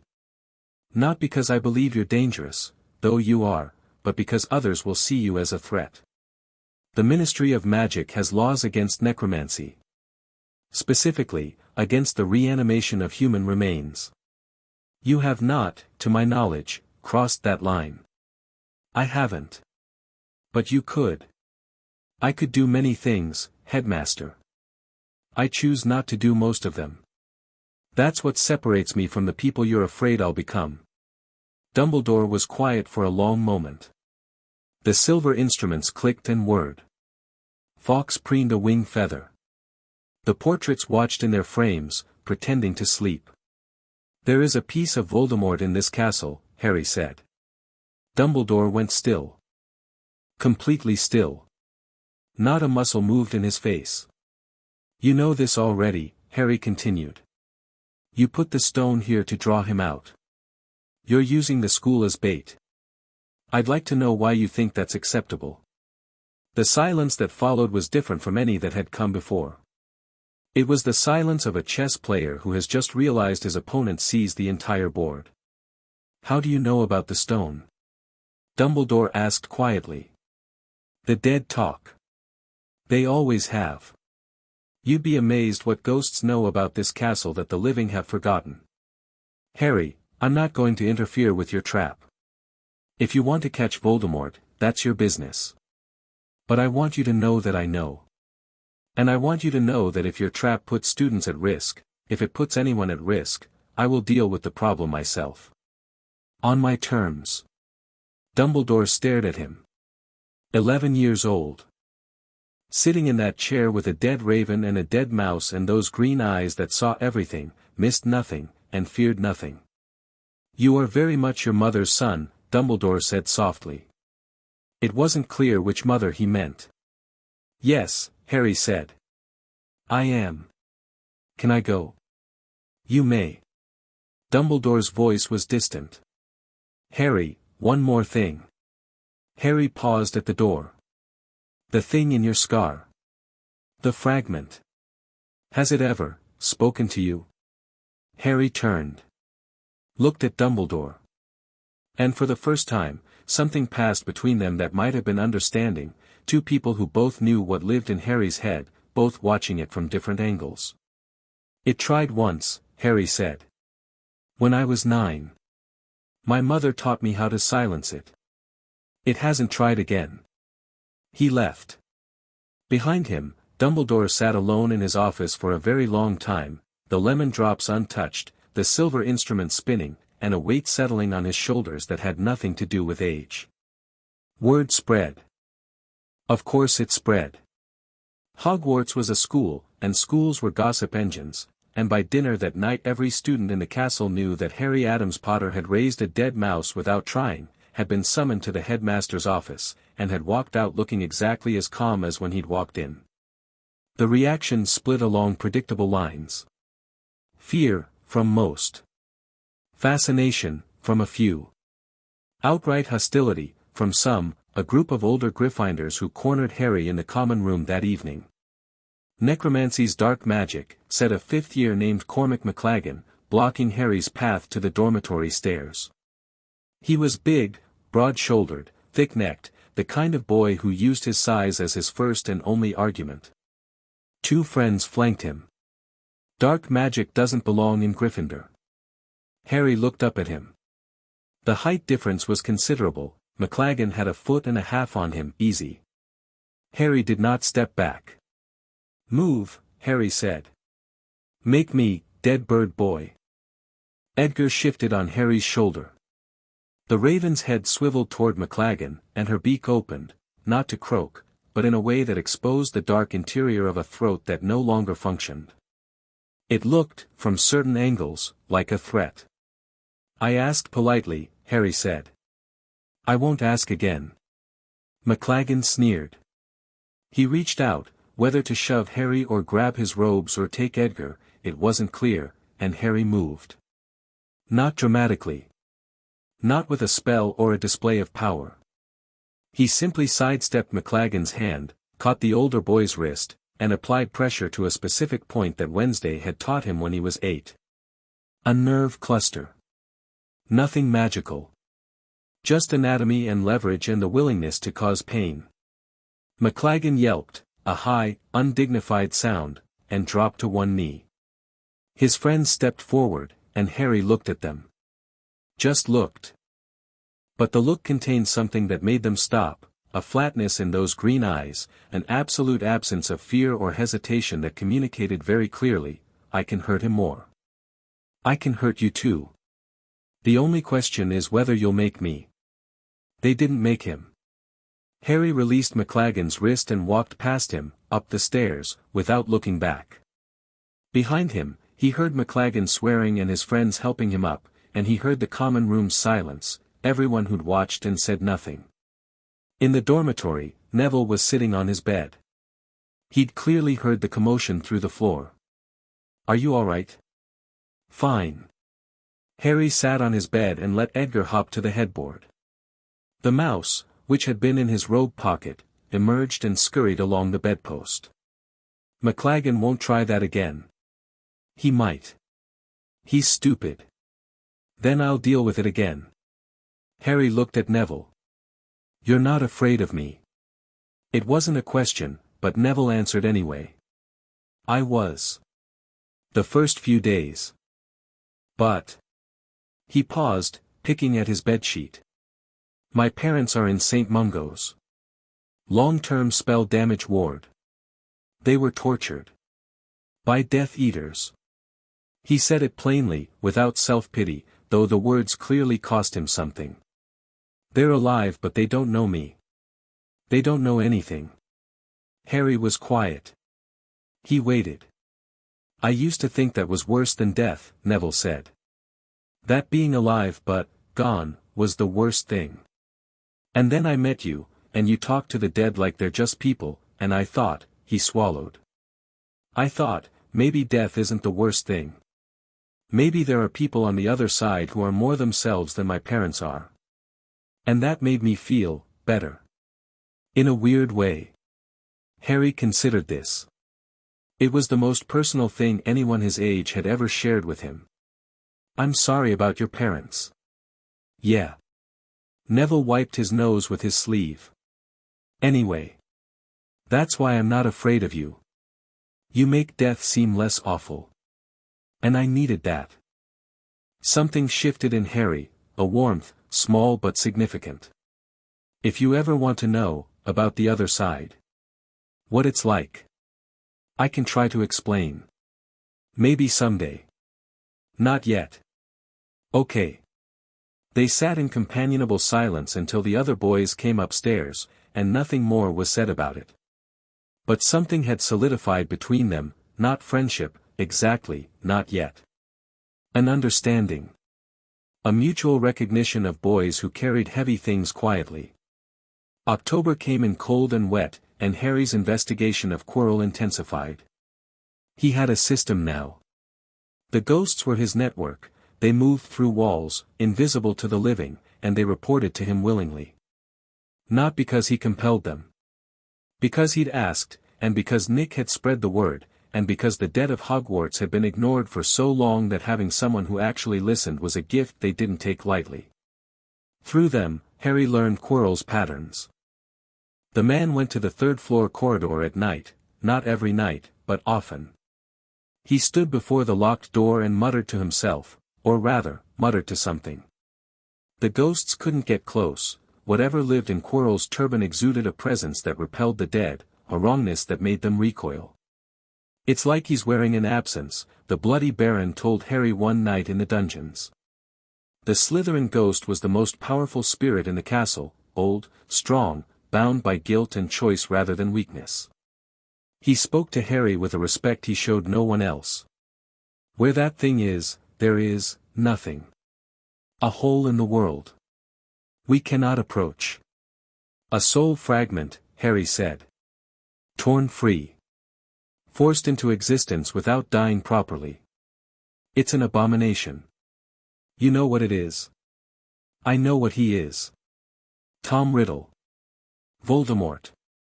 He didn't die when the curse rebounded, he shattered. Pieces of him are still around." Harry touched his scar absently. "I'm carrying one." The Baron went very still, a particular quality of stillness that only the dead could achieve, where even the faint movement of translucent robes ceased entirely. "You carry a piece of him. In the scar. It's been there since I was a baby. It's contained, sealed, but it's there." Harry looked at the Baron with clear eyes.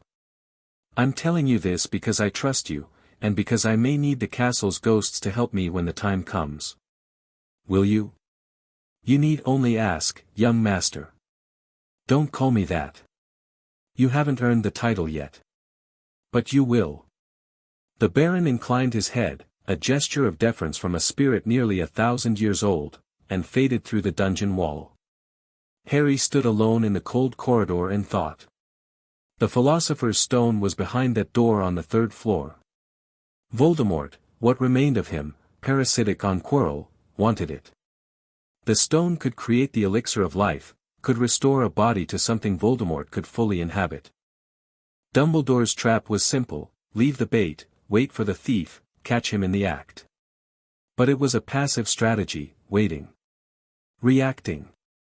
And it assumed Voldemort would come on Dumbledore's timeline. Harry didn't like passive strategies. Wednesday didn't raise him to wait. But he wasn't ready yet. He could feel that, a pragmatic assessment of his own abilities, honest and unromantic. He was 11. He was powerful for 11, extraordinarily powerful, but Voldemort was something else. Even fragmented, even reduced to a parasite, the wraith that lived in Quirrell was old magic, dark magic, the kind that had survived death itself through sheer force of will and the mutilation of its own soul. Harry needed more information. He needed to understand what protections guarded the stone, what Quirrell was planning, and how to exploit the Wraith's weaknesses. And he needed to deal with the thing in his own head. He wrote to Wednesday that night. The letter was longer than usual, 5 pages, closely written, laying out everything he'd learned. The stone. Quirrell. The Wraith. The fragment in his scar. He held nothing back. Wednesday had taught him that secrets within a family were poison, and she was the only strategist he trusted completely.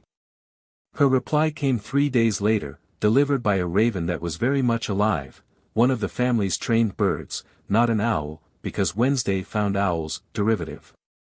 Harry, you've confirmed what I suspected. The Philosopher's Stone is a known artifact, Nicholas Flamel's creation. Dumbledore is his friend and would have agreed to use it as bait. The question is not whether Voldemort will attempt to take it. The question is when, and what happens when he does. Regarding the fragment in your scar, we have discussed this before. It is contained. It cannot influence you while the protections hold. But you should know, based on research your great-uncle has been conducting, that the fragment can be destroyed without destroying you. This requires specific conditions that I will explain when you are home for Christmas. Regarding Quirrell, do not engage until you understand his full capabilities. A wraith is not a ghost. It is a soul fragment with will and awareness, forced to exist without a body. It is desperate, and desperate things are dangerous. Observe. Plan. Strike when you are certain. Regarding Dumbledore, he knows less than he thinks he does. Use that. I am proud of you. Write again next week or I will assume the worst. M.P.S. Your grandmother sends her love and a jar of something she claims is marmalade. Do not eat it. Test it on something expendable first. Harry smiled at the letter, folded it carefully into his trunk, and fed the jar of marmalade to a spider in the bathroom. The spider grew to the size of a dinner plate within seconds, which confirmed Harry's suspicions about Grandmama's cooking. He vanished the spider before it could escape. Some gifts were best appreciated conceptually. The library became Harry's second home. Not the main section, the restricted section, which he accessed through a combination of legitimate means, a note from Snape, earned by brewing a potion so perfect that the professor couldn't refuse without revealing pure spite, and illegitimate ones. The ghosts showed him a passage behind a tapestry that bypassed the rope barrier entirely. He read voraciously. Not just necromantic texts, though those were there, buried and dust-covered and clearly untouched for decades, but everything. Protection magic.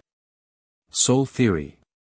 The nature of Horcruxes. The word appeared in a single book, half destroyed, with most of the relevant pages torn out, but enough remained for Harry to understand the principle. The history of the Philosopher's Stone. Nicholas Flamel's published works on alchemy and immortality. Hermione joined him most evenings, though she didn't have access to the restricted section and worked from the main library instead. Their study sessions had become a fixture, a table by the window, books stacked high between them, occasional conversations that drifted from academic to personal and back again. "Why aren't you afraid?" Harry asked her one evening. 3 weeks of friendship, and he'd never directly asked. "Everyone else is. Even the people who've gotten used to me, they're still afraid underneath. You never were." Hermione set down her quill. She thought about it, genuinely thought, in that thorough way she approached everything. "I think. I was afraid of coming to Hogwarts. Afraid I wouldn't fit in. Afraid I'd be the odd one out, the muggle-born who didn't know anything, who didn't belong." She met his eyes. "And then I met you, and you were so much odder than me that I felt normal by comparison." Harry blinked. Then he laughed, a real laugh, surprised out of him, louder than anything he usually allowed himself. Several students at nearby tables looked up in shock. Harry Addams-Potter, laughing. Apparently it was unprecedented enough to warrant staring. "That's the most honest thing anyone's ever said to me," Harry said. "Well. Hermione smiled, a little pink in the cheeks. It's true. And also, you never made me feel stupid. Everyone else here either ignores me because I talk too much or resents me because I know too much. You just talk back. Like it's normal to know things. It is normal to know things. Not knowing things is what's abnormal. My mother says ignorance is a choice made by cowards. I think I'd like your mother. She'd like you too. She appreciates people who ask questions. Hermione beamed, bright and unguarded, and went back to her essay. Harry watched her for a moment, this fierce and lonely girl who'd found him on a train and decided he was interesting rather than terrifying, and felt that warmth again. The one he was beginning to recognize as belonging. He went back to his own reading. The book before him was old, handwritten, not printed, in ink that had faded to brown. It described the creation of a Horcrux in clinical detail, the splitting of a soul through murder, the anchoring of the fragment to an object, the resulting immortality at the cost of fundamental humanity. Voldemort hadn't made just one. Harry was certain of that. The fragment in his scar, accidental, unintended, created by the murder of his mother, implied a soul already so damaged that it shattered under the stress of the rebounding curse. You didn't shatter a whole soul that easily. It had to already be in pieces. Multiple Horcruxes. Multiple fragments. Which meant that even if Harry dealt with Quirrell and the Wraith attached to him, Voldemort wasn't truly gone.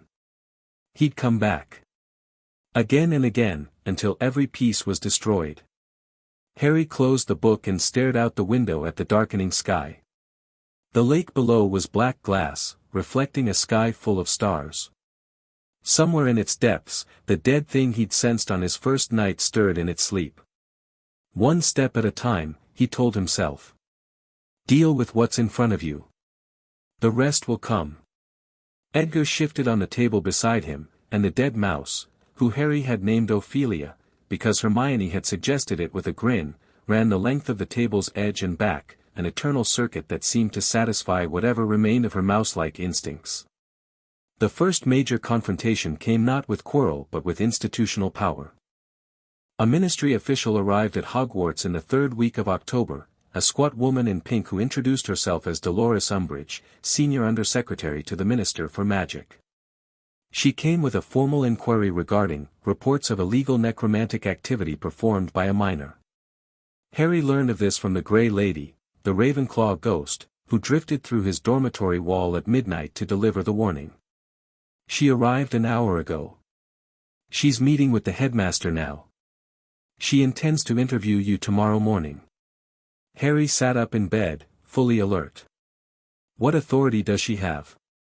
The ministry can compel examination of underage magic use. If she determines your abilities constitute a violation of the decree for the reasonable restriction of underage sorcery, or more specifically, the Necromancy Prohibition Act of 1745, they could expel me. Snap my wand. Worse. They could send you to Azkaban. The 1745 Act carries a mandatory sentence for human reanimation. I haven't reanimated any humans. She may not make that distinction. The woman is ambitious and afraid. Fear makes the powerful dangerous. Harry was already thinking. Wednesday had warned him about the ministry, bureaucrats with wands, which is the most dangerous combination in existence. He had rights. He had defenses. But a frightened institution with legal authority could do damage before those defenses mattered. Thank you, he told the Grey Lady. Can you get a message to Professor McGonagall for me? Of course. Tell her that her student would appreciate her presence at any interview conducted by a ministry official. As his head of house, she has that right. The Grey Lady inclined her head. She was a gentle spirit, quiet and sad, but there was steel beneath the sadness, and vanished through the wall. Harry didn't sleep. He sat in the dark, thinking, planning, running through scenarios. Edgar watched him from the headboard, unblinking. When dawn came, he dressed carefully. Pressed his robes. Made sure his hair was neat. Appearance was armor, Wednesday had taught him. Control the impression you make, and you control the conversation. Breakfast was tense. Word had spread, somehow it always spread, and students watched Harry with the particular avidity of people who smelled drama. At the high table, Dumbledore's chair was empty. McGonagall was there, however, and she caught Harry's eye across the hall and gave him one nod, barely perceptible, but clear. She'd gotten the message. She'd be there. The summons came at 9, delivered by a house elf who appeared beside Harry's chair with a crack and handed him a folded note. Headmaster's office, sir. Now, sir. Harry stood. Hermione gripped his arm. Do you want me to come? You can't. But wait for me. I'll tell you everything after. He walked through the castle with Edgar on his shoulder and Ophelia in his pocket and the calm that Wednesday had drilled into him wrapping around his mind like chainmail. Control. Precision. Say nothing unnecessary. Give nothing away. The headmaster's office was crowded. Dumbledore behind his desk, present now, looking tired and faintly annoyed. McGonagall in a chair to one side, spine rigid, lips thin. And in a chair that had been conjured front and center, Dolores Umbridge. She was exactly as described, short, wide, dressed entirely in pink, with a face like a toad and small eyes that darted to Harry the moment he entered. Her smile was immediate and entirely false. Ah, Mr. Potter. Do come in, dear. Sit, sit. Addams-Potter, Harry said, sitting in the remaining chair. He did not smile back. And you are? Dolores Umbridge. Senior Undersecretary to the Minister for Magic. She said it like it meant something. Like the title alone should intimidate. I'm here on behalf of the Ministry to discuss some concerns regarding your extracurricular activities. My necromancy. The word dropped into the room like a stone into water. Umbridge's smile twitched. McGonagall's jaw tightened. Dumbledore watched with unreadable blue eyes. Well, yes, Umbridge said, recovering quickly. The Ministry has received several reports, from concerned parents, from staff, indicating that you are practicing prohibited magic within school grounds. Specifically, the reanimation of dead creatures. That's correct, Harry said. I am a necromancer. I've been practicing since I was 6 years old. Umbridge blinked. She'd clearly expected denial, or at least evasion. You admit it. There's nothing to admit. I'm stating a fact. I can communicate with the dead and, in some cases, facilitate their return to a physical state. I've done so with animals. Never humans. I've broken no law. The Necromancy Prohibition Act of 1745, specifically prohibits the reanimation of human remains without ministry authorization. Section 2, subsection 4. Harry recited from memory. Wednesday had made him memorize the relevant legislation at age 9. It says nothing about animals. It says nothing about communication with the dead. It says nothing about spontaneous reanimation that occurs without the practitioner's direct intent. Umbridge's smile had frozen in place. Her small eyes narrowed. The spirit of the law is not the letter of the law. My mother is very clear on this point, and so is our family's solicitor. Harry tilted his head. Would you like his contact information? He's handled cases before the Wizengamot. He's quite good. A silence. McGonagall's mouth twitched, not quite a smile, but close. Dumbledore's eyebrows had risen slightly.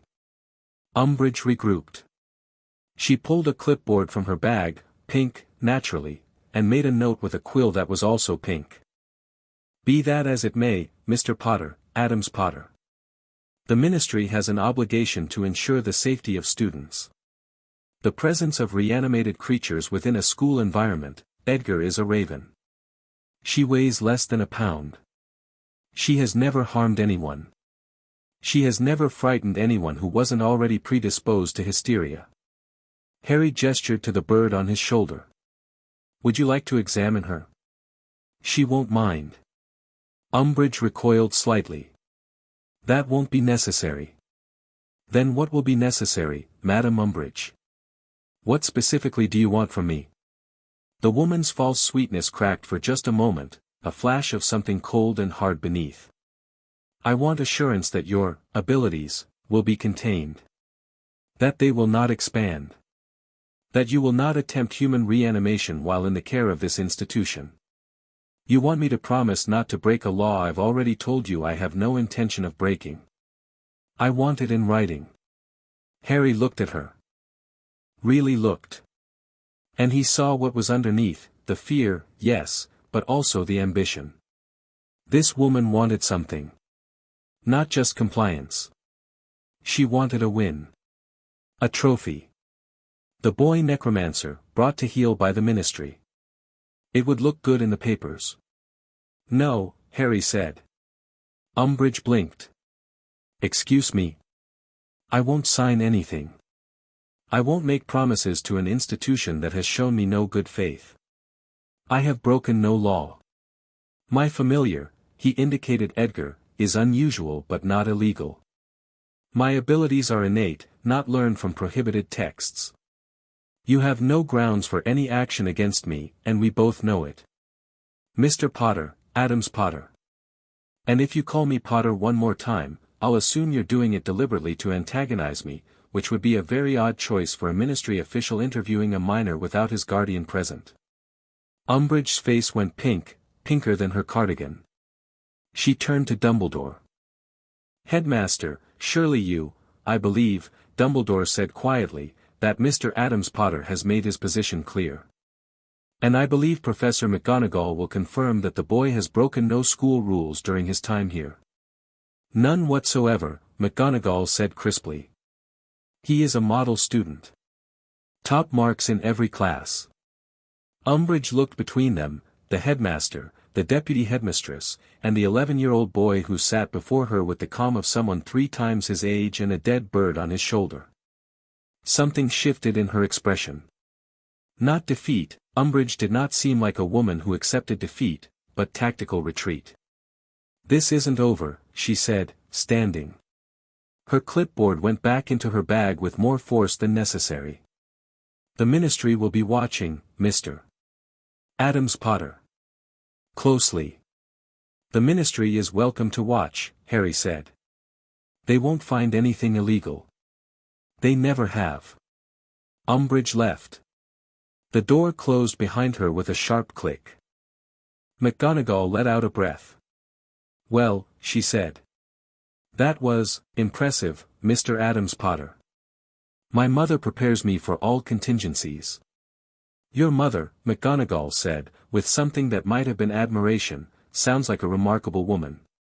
She is. Dumbledore was watching Harry with that unreadable expression, calculating, assessing, but with something softer beneath. You handled that well, Harry. But Umbridge will return. The ministry does not forget slights. Neither do I, Harry said. Is there anything else, headmaster? No. You may go. As Harry reached the door, Harry. He turned. You said you wouldn't engage with Quirrell until you were ready. May I ask, when will that be? Harry looked at the old man. This was a concession, an acknowledgement that Harry knew, that Harry was acting, that the headmaster was no longer fully in control of the situation. It cost Dumbledore something to ask. Harry could see it. When I'm certain, Harry said. Not before. He left the office and walked back through the castle to where Hermione was waiting in the library, a dozen questions ready on her tongue. He told her everything, not about Quirrell or the stone, not yet, but about Umbridge and the ministry and the confrontation. You basically told a senior ministry official to go away, Hermione said, somewhere between horrified and delighted. I told her she had no legal standing. There's a difference. Not much of one. Hermione was grinning now. Harry, you're 11. Most adults can't stand up to the ministry like that. Most adults weren't raised by Wednesday Addams. She laughed, and Harry felt that warmth again, friendship, belonging, the particular pleasure of having someone who was impressed by you for the right reasons. Not his power. Not his darkness. His nerve. The weeks that followed were a strange equilibrium. Classes continued. Harry excelled. The whispers persisted but lost their edge as the school adjusted to his presence, not accepting him, exactly, but incorporating him into their understanding of what Hogwarts was. The castle had always been strange. One necromancer more or less was manageable. Harry continued his observation of Quirrell. The man was getting bolder, spending more time near the third-floor corridor, his stammer growing worse in class, which Harry had begun to suspect was an act, a cover for the increasing dominance of whatever lived in the turban. The wraith was getting stronger, feeding on Quirrell's life force, growing impatient. The ghosts reported everything. The Bloody Baron watched the dungeons. Nearly headless Nick patrolled the upper floors. The Grey Lady drifted near the Ravenclaw Tower where Quirrell had his office. The Friar kept watch on the ground floor. A network, invisible and comprehensive, feeding information to Harry every night when the living slept. And Harry practiced. Every night, in the room of requirement, a place the ghosts had shown him, a room that became whatever you needed it to be. He practiced his necromancy, pushing his limits carefully and deliberately. Raising larger animals. Holding them longer. Communicating across greater distances with spirits on the other side. He practiced his wand work too, dueling spells, defensive magic, the formal curriculum and beyond. The Elder Wand responded to him like a living thing, amplifying everything he did, channeling power with an ease that sometimes startled him. He was strong. He was getting stronger. And he was running out of reasons to wait. One night in late October, lying in bed after a 2-hour practice session, Harry felt the wraith move. Not toward the third floor. Toward the dungeons. Toward the forest. Quirrell was leaving the castle, slipping out after midnight, and the thing on the back of his head was fully awake and radiating hunger. Harry sat up. Edgar's head snapped toward the window. The raven could feel it too, the wrongness moving through the night like a blade through silk. "He's hunting," Harry whispered. "Something in the forest." The dead mouse, Ophelia, emerged from her nest in his pillowcase and sat upright, whiskers quivering. Harry reached out with his awareness and followed the thread of Quirrell's dark magic into the night. He found it quickly. The man was in the forbidden forest, kneeling beside something large and silver-white. A unicorn. Dead. And Quirrell was bent over it, and the thing in the turban was drinking. Unicorn blood. The cursed sustenance. It would keep you alive even if you were an inch from death, but at a terrible cost, a half-life, a cursed life. Voldemort was sustaining himself. Growing stronger. Preparing. Harry pulled his awareness back and lay in the dark, thinking. The timeline was accelerating. Voldemort wouldn't wait much longer. Whatever patience the wraith had possessed was burning away as it fed, as it grew, as the stone sat tantalizingly close and Dumbledore's trap remained unsprung. Soon, Harry thought. Very soon. He closed his eyes and let the castle's dead drift through his awareness, hundreds of voices, whispering, watching, waiting. His army that wasn't an army. His network that wasn't a weapon. Not yet. But soon. 2 days later, a different kind of conflict found him. Draco Malfoy, again, but this time without the veneer of political maneuvering. It was after potions class. Snape had, for the first time, explicitly praised Harry's work, a cold, adequate, Addams-Potter, that was, in Snape's language, practically a standing ovation. Malfoy had been watching, and whatever he saw on Snape's face when the professor looked at Harry's cauldron had clearly bothered him. He caught Harry in the corridor outside, flanked as always by Crabbe and Goyle. "My father wrote to me about you," Malfoy said without preamble. "He says the Ministry tried to come after you and you turned them away." News travels fast in pureblood circles. My father wants to know what you're planning. Harry stopped walking and faced Malfoy. The blond boy's expression was different today, less calculated, more genuine. There was actual curiosity there, and beneath it, something that might have been frustration. I'm not planning anything, Harry said. I'm attending school. You're lying. Everyone can see it, you're watching Quirrell, you've got the ghost spying for you, you spend hours in the restricted section, you've been watching me quite closely, Malfoy. The blond boy flushed. I pay attention. So you do. Harry studied him. 11 years old, same as Harry, but so different. Malfoy was performing, always performing, reciting his father's scripts, wearing his family name like armor. But underneath, there was a boy. Just a boy. Trying to understand the world he'd been placed in and his role within it. What do you actually want, Malfoy? Not what your father wants. What do you want? The question clearly caught Malfoy off guard. His mouth opened, closed, opened again. Crabbe and Goyle shifted uncertainly behind him. He stopped. Seemed to hear himself. Started again. I want to understand you. You don't make sense. You're powerful, more powerful than anyone in our year, probably more than most of the upper years. You could have anything. Any alliance, any position.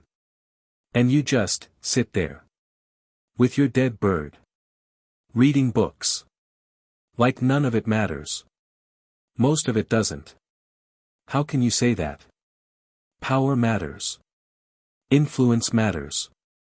Position, I have power, Harry said quietly. I have more power than you can imagine. It doesn't come from influence or position or who my father was. It comes from what I am. He held Malfoy's gaze. You're looking for power in the wrong places, Malfoy. Your father's name, your family's money, those are borrowed things. They can be taken away. Real power is what you carry inside yourself, what no one can strip from you. Find that, and you won't need alliances. Malfoy stared at him. For a moment, just a moment, the mask slipped entirely, and Harry saw the boy underneath. Confused. Searching. Not quite the person his father was trying to make him. Then the mask was back, and Malfoy sneered. Very philosophical. My father says philosophy is for people who can't afford action. Your father says a lot of things. I wonder how many of them are actually his. Malfoy's jaw tightened. He turned sharply and walked away, Crabbe and Goyle lumbering after him. But he paused at the corner and looked back, just for a second, and what was on his face wasn't anger. It was thought. Harry watched him go and felt nothing like triumph. Just a vague sadness for a boy who was being assembled from the outside in, when the only thing that mattered was what you built from the center out. He continued to the library, where Hermione was waiting with a question about spectral theory that would carry them through the afternoon, and the castle hummed around them with its ancient magic and its patient dead, and somewhere below, a man in a turban drank silver blood and grew hungry for more. The clock was ticking. Harry could hear it in the whispers of every ghost in every corridor. Soon, they said. Soon. Yes, Harry thought back. But on my terms. Always on his terms. Chapter 4, What follows. Halloween morning arrived with a cold snap that frosted the castle windows and turned the lake to dark iron. Harry woke to find Edgar standing on his pillow, dead eyes fixed on the door with uncharacteristic alertness. The raven's feathers were raised, a threat display that meant nothing biologically but communicated everything. What is it? Harry murmured. Edgar didn't answer. The dead couldn't speak, not in words, not through reanimated bodies. But the raven's attention was a compass needle, pointing toward something wrong. Harry reached out. Extended his awareness through the castle's stone and magic, touching the familiar presences of the ghosts, feeling the ancient pulse of the building itself. Something was different today. The dead were agitated, not panicked, not afraid, the dead had moved past fear, but alert. Watchful. The way animals went still before a storm. He dressed quickly and went downstairs. The common room was empty, too early for most, and he passed through it to the corridor beyond. Nearly headless Nick was waiting, floating 6 inches off the floor with his head tilted at its characteristic angle. "Something's happening today," Harry said. It wasn't a question. "The one in the turban," Nick said. "He's been awake all night. Pacing. Muttering. The thing on his back is louder today." The friar felt it from 2 floors away. "He's making his move. Perhaps. Or perhaps he's preparing. Either way, we are watching." Harry nodded. "Keep watching. All of you. If he goes near the 3rd floor, I want to know immediately." Nick bowed and dissolved through the floor. Harry stood alone in the corridor for a moment, feeling the castle breathe around him, old stones, old magic, and buried deep beneath it all, like a heartbeat in the earth, that ancient presence he'd sensed on his first night. Waiting, as it had always waited. Patient as only dead things could be. He went to breakfast.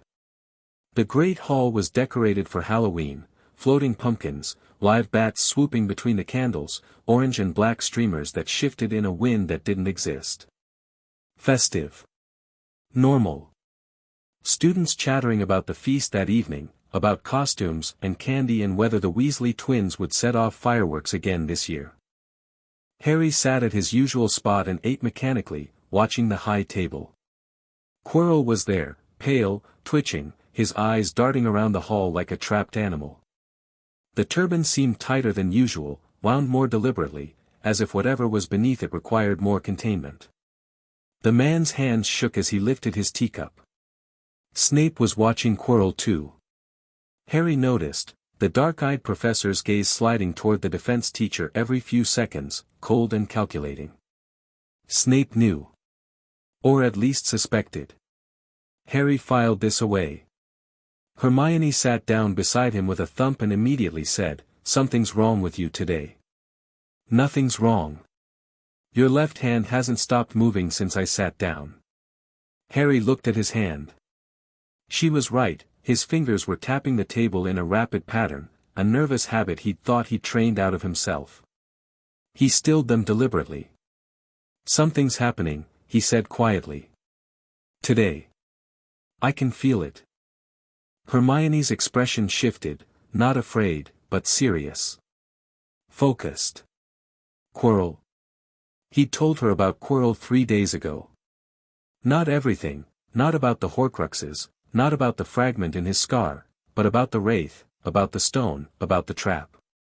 She'd taken it with the same approach she brought to everything, questions first, panic never. "I think so.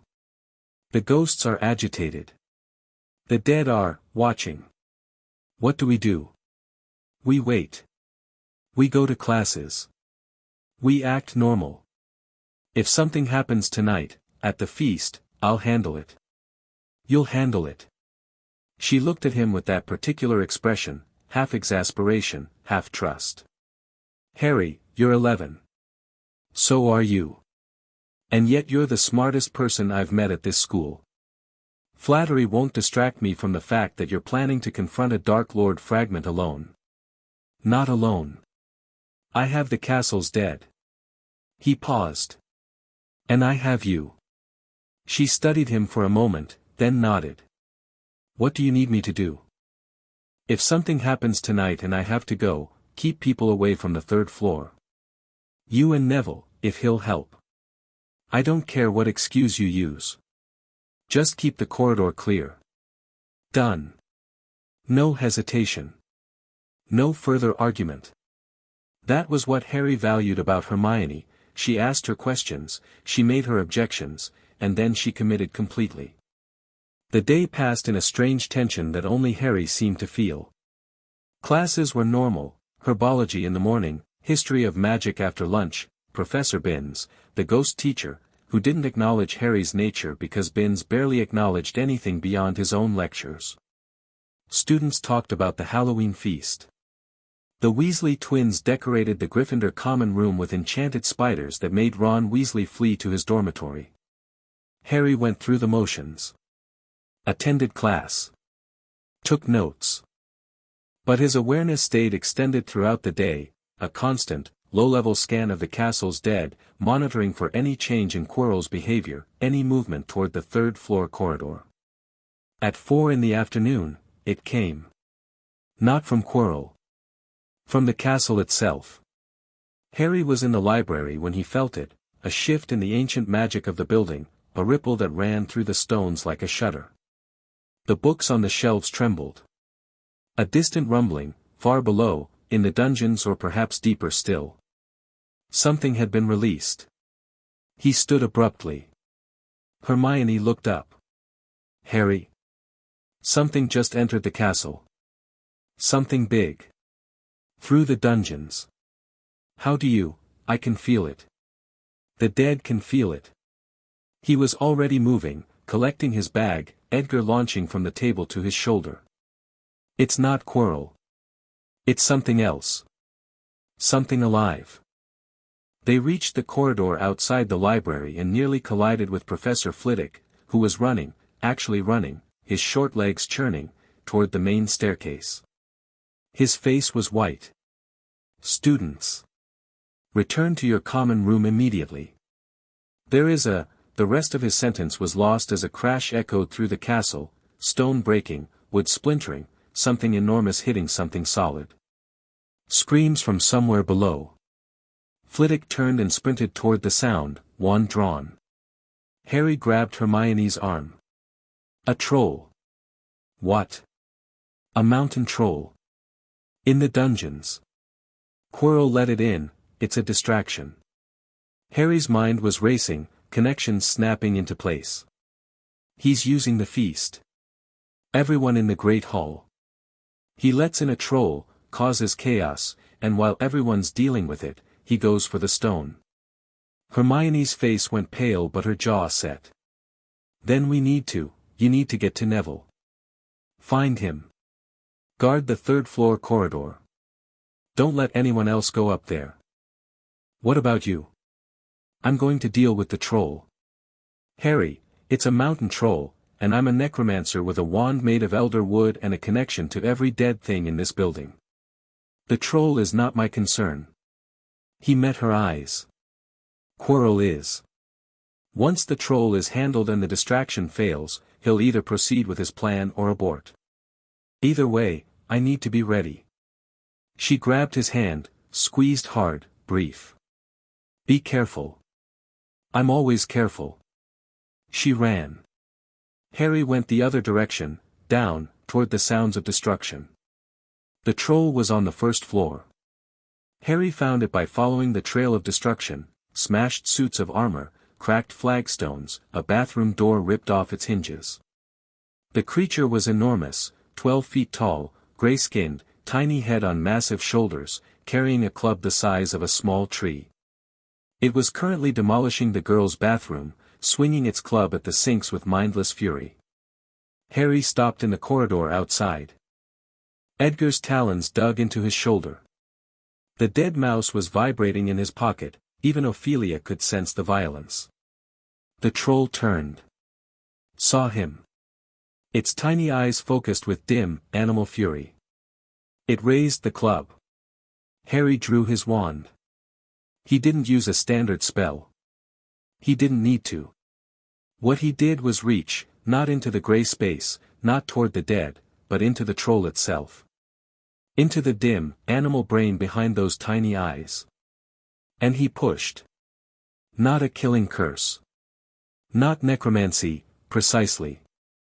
Something in between, something his wand channeled with terrifying ease. The cold of the space between life and death, projected outward. The troll felt it, felt that absolute, bone-deep cold, the cold of the grave, the cold of ending, and it stopped. The club hung in midair. The troll's eyes went wide.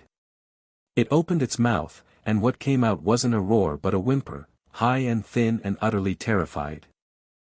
The creature stumbled backward, away from Harry, away from the cold that poured off him like fog off ice. It hit the far wall of the bathroom and slid down, curling into itself, making sounds that were almost pitiful. Harry held the cold for another 3 seconds, letting the creature understand, letting it learn this feeling, burning it into whatever passed for the troll's memory, and then released it. The temperature normalized. The corridor warmed.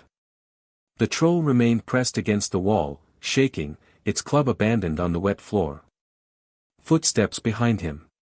McGonagall, Snape, and Flitwick arrived at a run, wands drawn, and found Harry standing calmly outside the destroyed bathroom with a cowering mountain troll behind him. McGonagall's mouth fell open. "Mr. Addams-Potter, what, how?"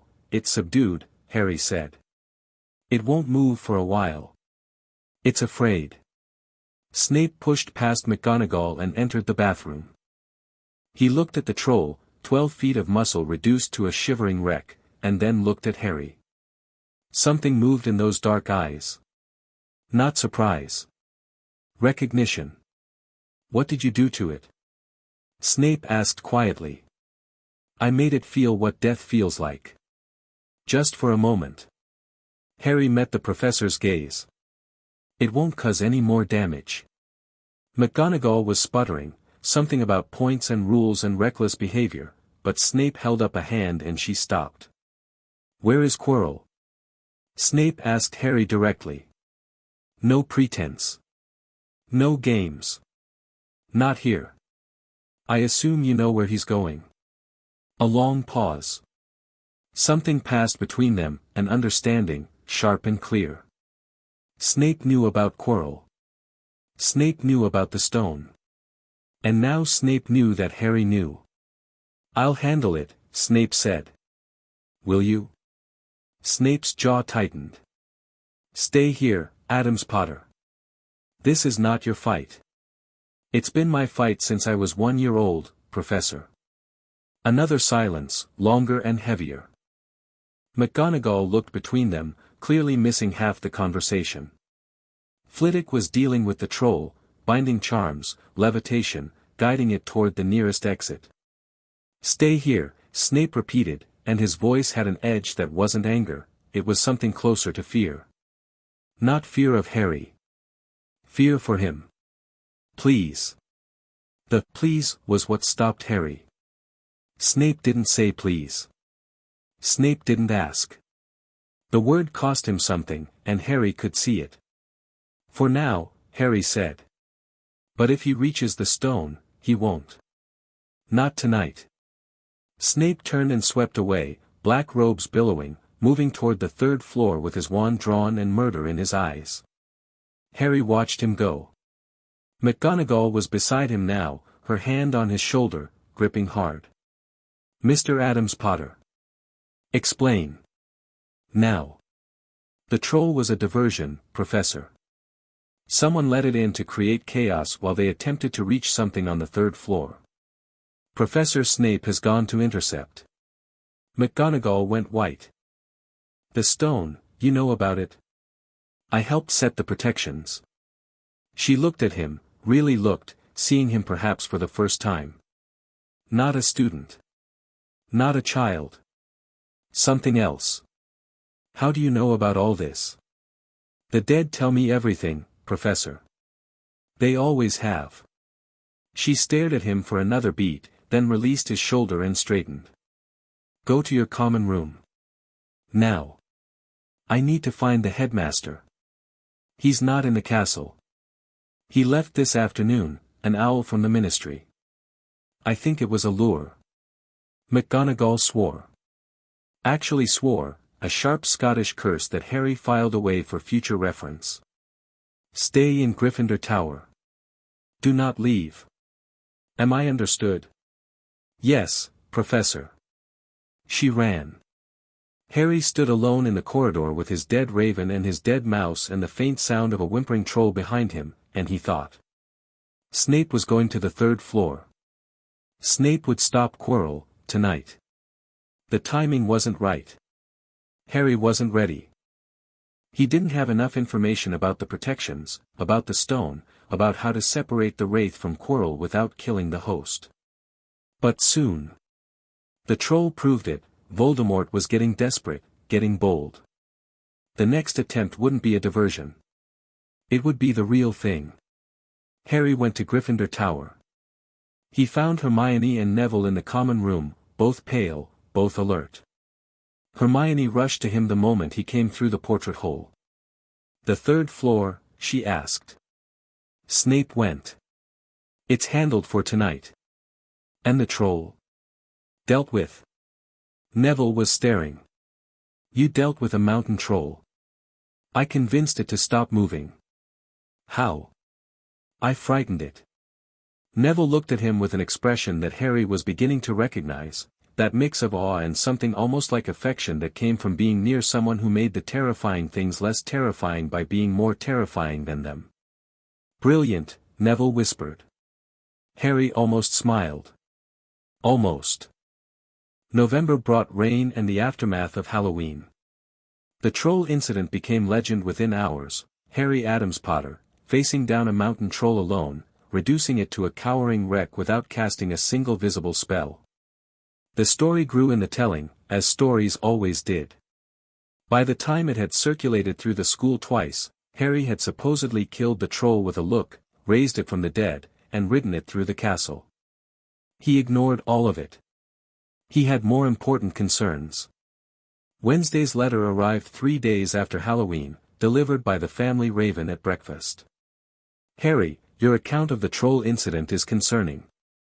Not because of any danger to you, I trust your capabilities, but because of what it indicates about the Wraith's timeline. Voldemort is growing impatient. The unicorn blood is sustaining him but not satisfying him. He will make his real attempt soon. I am coming to Hogwarts. Not for the Wraith. For you. There are things I need to tell you in person, things about the fragment in your scar, about what your great-uncle has discovered, about options you have that I didn't want to commit to paper. I will arrive on the 15th. I have informed the headmaster. He is not happy about it. I don't care. Be ready." Harry read the letter twice, folded it into his pocket, and felt something ease in his chest. Wednesday was coming. Whatever else happened, whatever Quirrell or Dumbledore or the Ministry tried, his mother was coming, and that changed the equation. He looked up at the high table. Dumbledore was there, watching him over his half-moon spectacles. The headmaster's expression was unreadable, but Harry caught the slight tension in his jaw, the way his eyes flickered toward the letter in Harry's hand. He knows, Harry thought. He knows she's coming, and he's worried. Good. Dumbledore should be worried. Wednesday Addams-Potter was not a woman who made social calls. If she was coming to Hogwarts, she was coming with purpose. And Dumbledore, master manipulator, chessboard general, controller of all the pieces on his board, had never encountered anyone quite like Wednesday. Harry finished his breakfast and went to class, and the days counted down. The intervening weeks were not quiet. Snape's confrontation on Halloween night had failed, or rather, it had succeeded only partially. He'd interrupted Quirrell at the door to the third-floor corridor but hadn't been able to prove anything. The official story was that Snape had been checking the protections after the troll breach. But Harry's ghost network told him the truth. Snape had arrived to find Quirrell already past the first protection, the three-headed dog, and had barely driven him back. Snape had been bitten. He was limping for a week afterward. The game was changing. Quirrell knew that Snape was watching him. Snape knew that Quirrell was the threat. And Dumbledore knew everything but was still playing his long game, still waiting, still trusting his trap to work. Harry's patience was thinner than any of theirs. He spent those weeks learning. Not just from books, from the dead. He sought out the oldest ghosts in the castle, the ones who remembered previous centuries, previous wars. He learned about the protections on the third floor, not all of them, but enough. The three-headed dog, Hagrid's, keyed to music. An enchanted plant, Devil's Snare, killed by sunlight or fire. Flying keys, charmed, only one correct. A chess set, life-sized, violent. A logic puzzle with potions. And at the end, the mirror of Erist. The mirror was the real protection. Not a lock but a test, it showed the viewer their heart's deepest desire, and only someone who wanted the stone but didn't want to use it could retrieve it from the mirror's depths. Dumbledore's masterstroke. A lock that couldn't be picked because the key was the absence of greed. Voldemort could never pass that test. He wanted the stone too desperately. His desire would show him using it, drinking the elixir, restoring his body, and the mirror would never release it to him. Unless he found another way. Unless he used someone else, someone whose desire was different. Harry understood the game now. Understood why Dumbledore was waiting. The old man believed the trap was perfect, the mirror unbeatable. And maybe it was. But Harry didn't trust maybe. November 15th, Wednesday arrived. She came not by flo or broomstick or any conventional magical transport. She came by car, the same black car, driven up from England, parking in Hogsmeade Village and walking the path to the castle gates. Harry watched her approach from the astronomy tower, where he'd gone early that morning to wait. Even from that distance, even as a small dark figure against the grey November landscape, she was unmistakable. Wednesday Addams-Potter walked like nothing in the world could touch her. Not quickly, not slowly. Just steadily, inevitably, the way night followed day. Harry met her at the castle entrance. She was exactly as he'd last seen her, black clothes, dark braid, pale face revealing nothing. But when she saw him, something shifted in her eyes. Not warmth, not exactly. Recognition. Relief. The specific expression of a mother seeing her child after weeks apart and confirming that he was whole. "You look thin," she said. "I always look thin. Thinner than usual. Are you eating?" "Yes, Mum."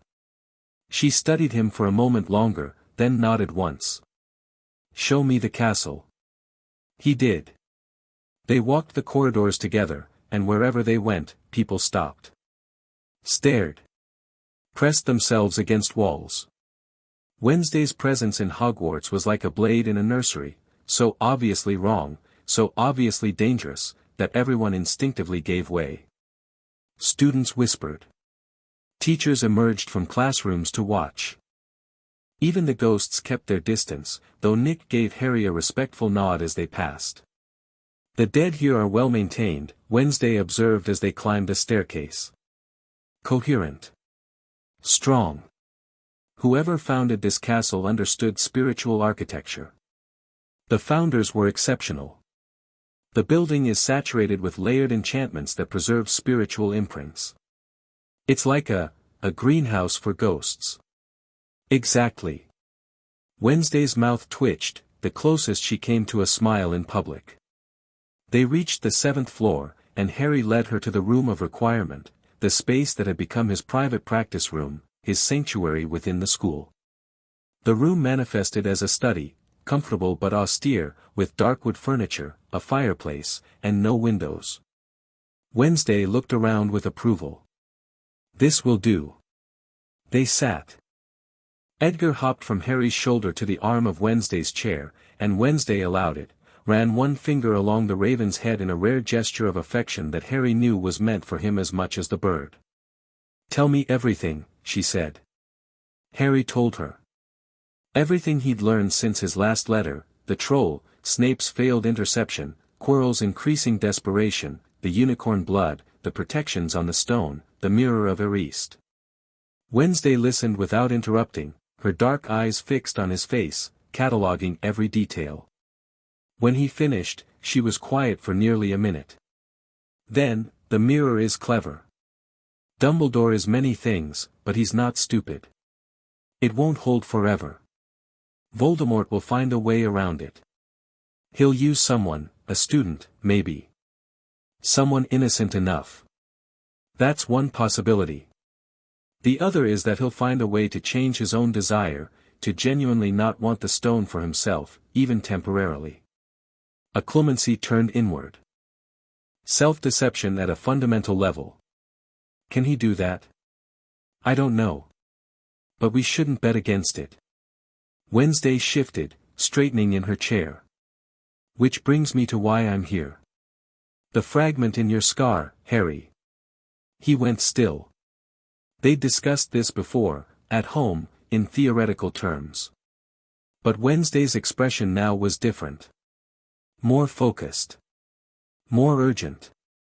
Your great-uncle has been researching Horcruxes for the past 4 months, she said.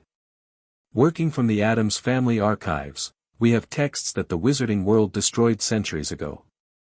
He's found something. What? A method of extraction. Not destruction, extraction. The soul fragment can be removed from you without killing you, without damaging you, without destroying the container.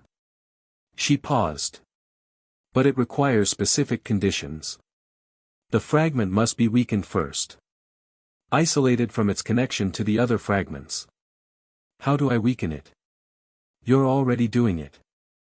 Your necromancy, your connection to death, your mastery over the boundary between life and death, it's been starving the fragment since you were a child. It can't feed on a host who is already aligned with death. It's like trying to drown a fish. Harry blinked. This was new. I've been containing it passively. More than containing. Diminishing. When you were a baby, the fragment was strong enough to connect you to Voldemort, to give you visions, to influence your emotions. Your mother, a rare hesitation, your birth mother's sacrifice started the process. Her love created a cage. Your necromancy has been crushing what's inside the cage, slowly, for 10 years. How much is left? Enough to remove. Not enough to resist. Wednesday's eyes were steady on his. We can do it over Christmas. At home. Your great-uncle will perform the extraction. It will not be pleasant.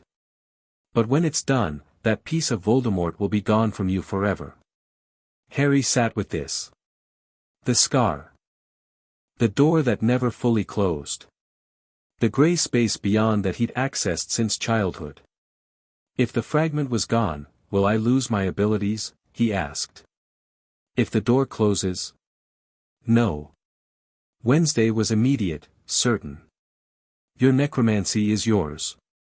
It was there before the curse, latent, waiting. The killing curse didn't give you the ability.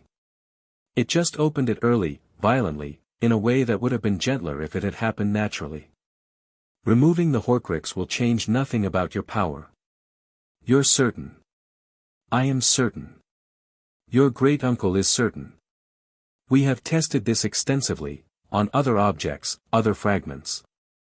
The theory is sound. Harry breathed out slowly. Something he hadn't known he was carrying, a weight, a constant pressure behind his scar, so familiar he'd stopped noticing it, seemed to pulse. As if the fragment knew it was being discussed. As if it was listening. All right, Harry said. Christmas. We'll do it at Christmas. Wednesday nodded. Now. The more immediate concern. Quirrell. He won't wait until Christmas. No. He's running out of time. The unicorn blood sustains the wraith, but incompletely. Each feeding lasts less than the one before. He'll make his attempt within weeks, possibly days. Wednesday leaned forward. When he does, I want you to be the one who stops him. Harry looked at her. Not Dumbledore. Dumbledore wants to catch Quirrell in the act and extract information. He wants to know how many Horcruxes exist, where they are, what Voldemort's plans are. He's playing a long game. Wednesday's voice was cold, not angry, just precise. I don't care about his long game. I care about your safety. If Voldemort gets that stone and creates a body, he becomes infinitely more dangerous. We stop that here. Permanently. The wraith won't be easy to destroy. No. But you have something no one else has. You are a necromancer, and a wraith is a soul without a body. It exists in the space between life and death, your space. Your territory. Wednesday's eyes burned. You don't fight him with spells, Harry. You don't duel him. You do what you do, you reach into the space between, and you take hold of what he is, and you don't let go. And then you unmake him. Not kill, he's already dead, or as close to it as makes no difference. You pull the fragment apart. Dissolve it. Return it to the place where dead things go. Harry considered this. It was a frightening prospect, not because he feared failure, but because he'd never tried anything on this scale. Raising a raven was one thing. Raising mice, holding conversations with centuries-old ghosts, extending his awareness through an entire castle, that was expansion of existing ability. But reaching into a wraith, a conscious, malevolent, incredibly powerful fragment of a Dark Lord, and pulling it apart? Can I actually do that? He asked. Not doubting. Assessing. I believe you can. Your great-uncle believes you can. The dead themselves believe you can. Why else do you think they've been gathering around you your entire life? You are not just a necromancer, Harry. You are something that hasn't existed in centuries. A natural conduit. Death flows through you the way water flows through a river. It's not something you do, it's something you are. Harry was quiet. Edgar shifted on the chair arm. The fire crackled. When the time comes, Harry said finally, I'll be ready. I know you will. Wednesday stood. Now. Take me to meet your teachers. I'd like to see the people who are supposedly responsible for your education. The parent-teacher meetings that followed entered Hogwarts legend. McGonagall went first, and to her credit, the stern Scottish professor held her own. She and Wednesday faced each other across McGonagall's desk like two territorial cats, assessing and finding mutual, grudging respect.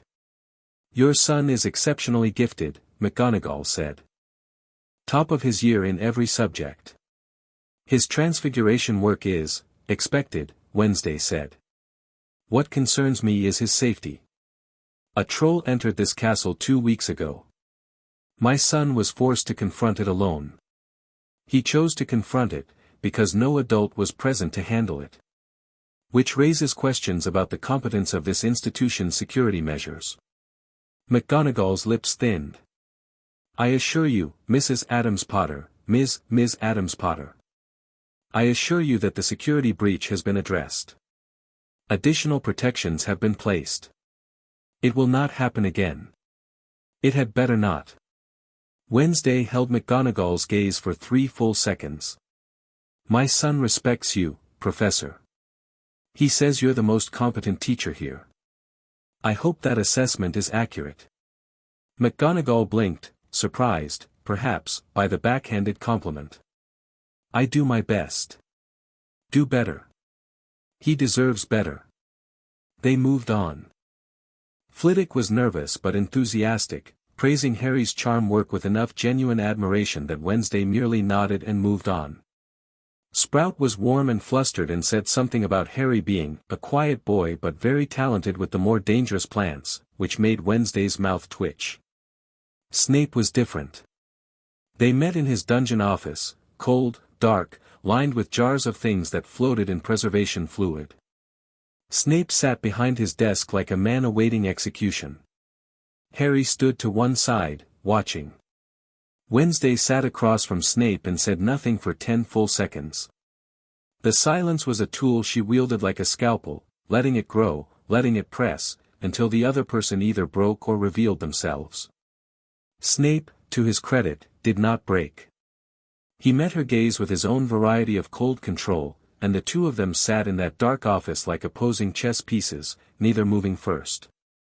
You knew his parents, Wednesday said finally. I did. You hated his father. A muscle in Snape's jaw tightened. James Potter and I had history. And his mother? The silence that followed was different. Loaded.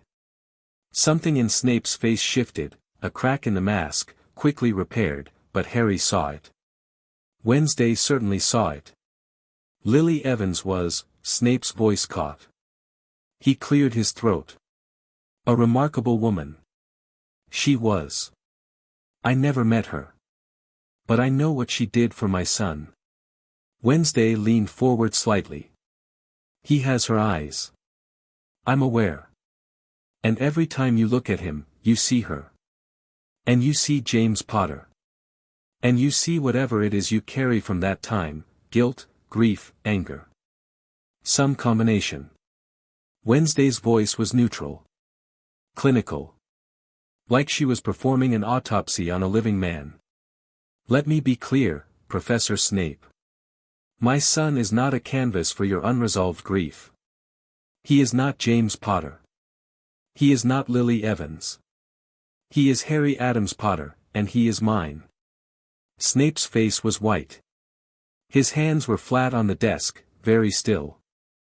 If you treat him fairly, grade him on his merits, teach him what he needs to know, and protect him when protection is needed, we will have no quarrel.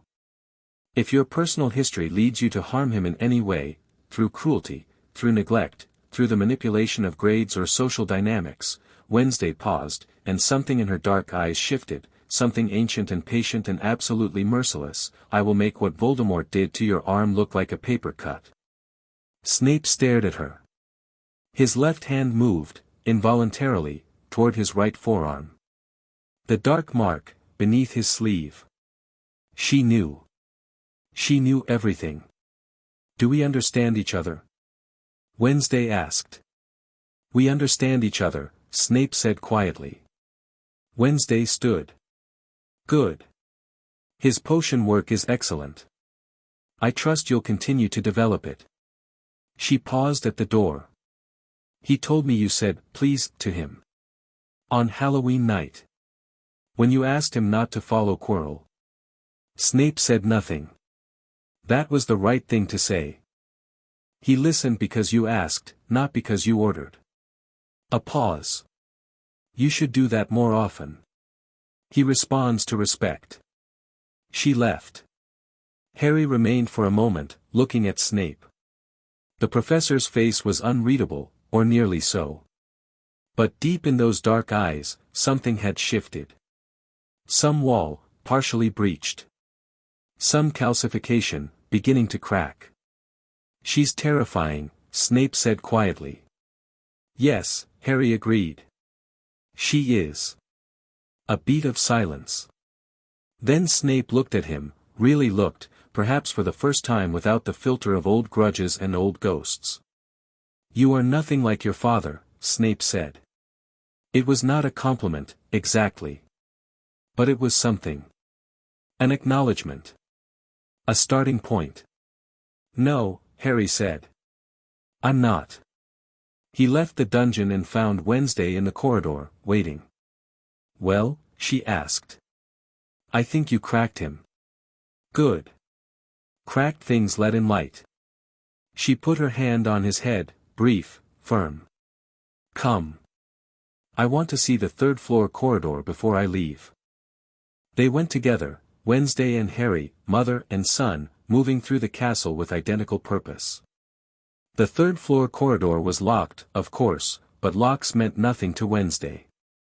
She produced a thin black tool from her pocket, not a wand, just metal, old and precise, and the door opened in 3 seconds. Behind it, a room. Inside the room, a 3-headed dog the size of a small elephant, sleeping on a trapdoor. Its 6 ears twitched. One head opened one eye. Wednesday looked at it. The dog looked at Wednesday. The eye closed again. The dog went back to sleep. Harry stared. How did you, animals know a predator when they see one, Wednesday said mildly. Even magical ones. She studied the trapdoor, the room, the creature. Crude but effective. The remaining protections are below. The ghosts told me about them. 7 layers. 7 is traditional. Let me guess, each professor contributed 1. 1 each. Dog, plant, keys, chess, troll, potions, mirror. And the mirror at the end. The unbeatable lock. Wednesday knelt and touched the trapdoor with her fingertips. Dumbledore is clever. But cleverness is not the same as wisdom. She stood. You won't need to pass through all of these. When the time comes, the wraith will have already cleared the path. You want me to follow him through. I want you to let him do the work, spend his energy on the protections, and meet him at the end, when he's weakened and frustrated and standing before a mirror that won't give him what he wants. Wednesday's eyes were dark and certain. That's when you strike. Harry nodded slowly. And if Dumbledore tries to stop me? Dumbledore will be elsewhere. I'll make sure of that. She didn't elaborate. Harry didn't ask. The wraith is your opponent, Harry. No one else is. You were marked for this, not by prophecy, not by fate, but by physics. His curse created the door in your mind. His fragment lives in your scar. He exists in the space between life and death, and that is your domain. This is not destiny. This is geometry. Harry looked at his mother, this woman who had taken him from a doorstep and raised him in darkness and taught him that death was not an enemy but a colleague. She stood in a room with a three-headed dog sleeping at her feet and laid out a plan to destroy a fragment of the most dangerous dark wizard in history, and she did it the way she did everything, with absolute calm, absolute certainty, and absolute faith in her son. I love you, Harry said. He said it rarely. Addamses were not effusive with emotion. But sometimes the words needed saying. Wednesday's expression didn't change. But her hand found his head again, and her fingers pressed into his hair with a pressure that said everything her face didn't. I know, she said. Now. Let's go. I want to see the lake before I leave. The ghosts tell me there's something interesting at the bottom. They left the third-floor corridor together, the three-headed dog snoring behind them, and walked through the castle as afternoon light slanted through the high windows. Students scrambled out of their path. Portraits whispered. Ghosts bowed. Wednesday Addams-Potter walked through Hogwarts the way she walked through everything, like a blade through silk, leaving a cut so clean you didn't feel it until she was gone. She left at sunset. Harry watched the black car disappear down the road toward Hogsmeade, Edgar on his shoulder, the castle at his back. Soon, the dead whispered. Soon, Harry agreed. He went inside. There was work to do. The weeks between Wednesday's visit and the end of term compressed like a spring. Harry could feel the tension building, in the castle, in the dead, in the wraith that grew stronger and hungrier with each passing day. Quirrell's stammer was almost gone now. In class, the man barely bothered to perform his act, his eyes were hollow, his movements jerky, puppet-like. Whatever was living in the turban was taking over, asserting dominance over its host. Harry prepared. He practiced every night in the room of requirement, not raising the dead, not this time. Instead, he practiced reaching. Extending his awareness into that gray space between worlds, holding himself there, existing in both places at once. It was exhausting, draining in a way that left him hollow and cold afterward, but each time he could hold it longer. Could reach deeper. Could feel more. On the last night of November, he reached far enough to touch something. Not a spirit. Not a ghost. Something else, something vast and impersonal, like a current in a river too large to see. The force that carried the dead onward, that pulled them from their bodies and moved them to whatever waited beyond. Death itself. Not a person. Not a thing. A process. A direction. An inevitability. And Harry could touch it. Could wrap his fingers around it like a rope. Could direct it, not completely, not in large amounts, but enough. Enough to pull something back. Enough to push something onward. Enough to destroy a wraith. He opened his eyes in the room of requirement and found Edgar sitting on the floor in front of him, head tilted, dead eyes fixed on his face. The raven had been watching him. Not just watching, guarding. Standing vigil while he went somewhere dangerous. I found it, Harry told her. The current. The thing that moves the dead onward. I can use it. Edgar ruffled her feathers. I know. It's terrifying. He smiled, thin, sharp, all Addams.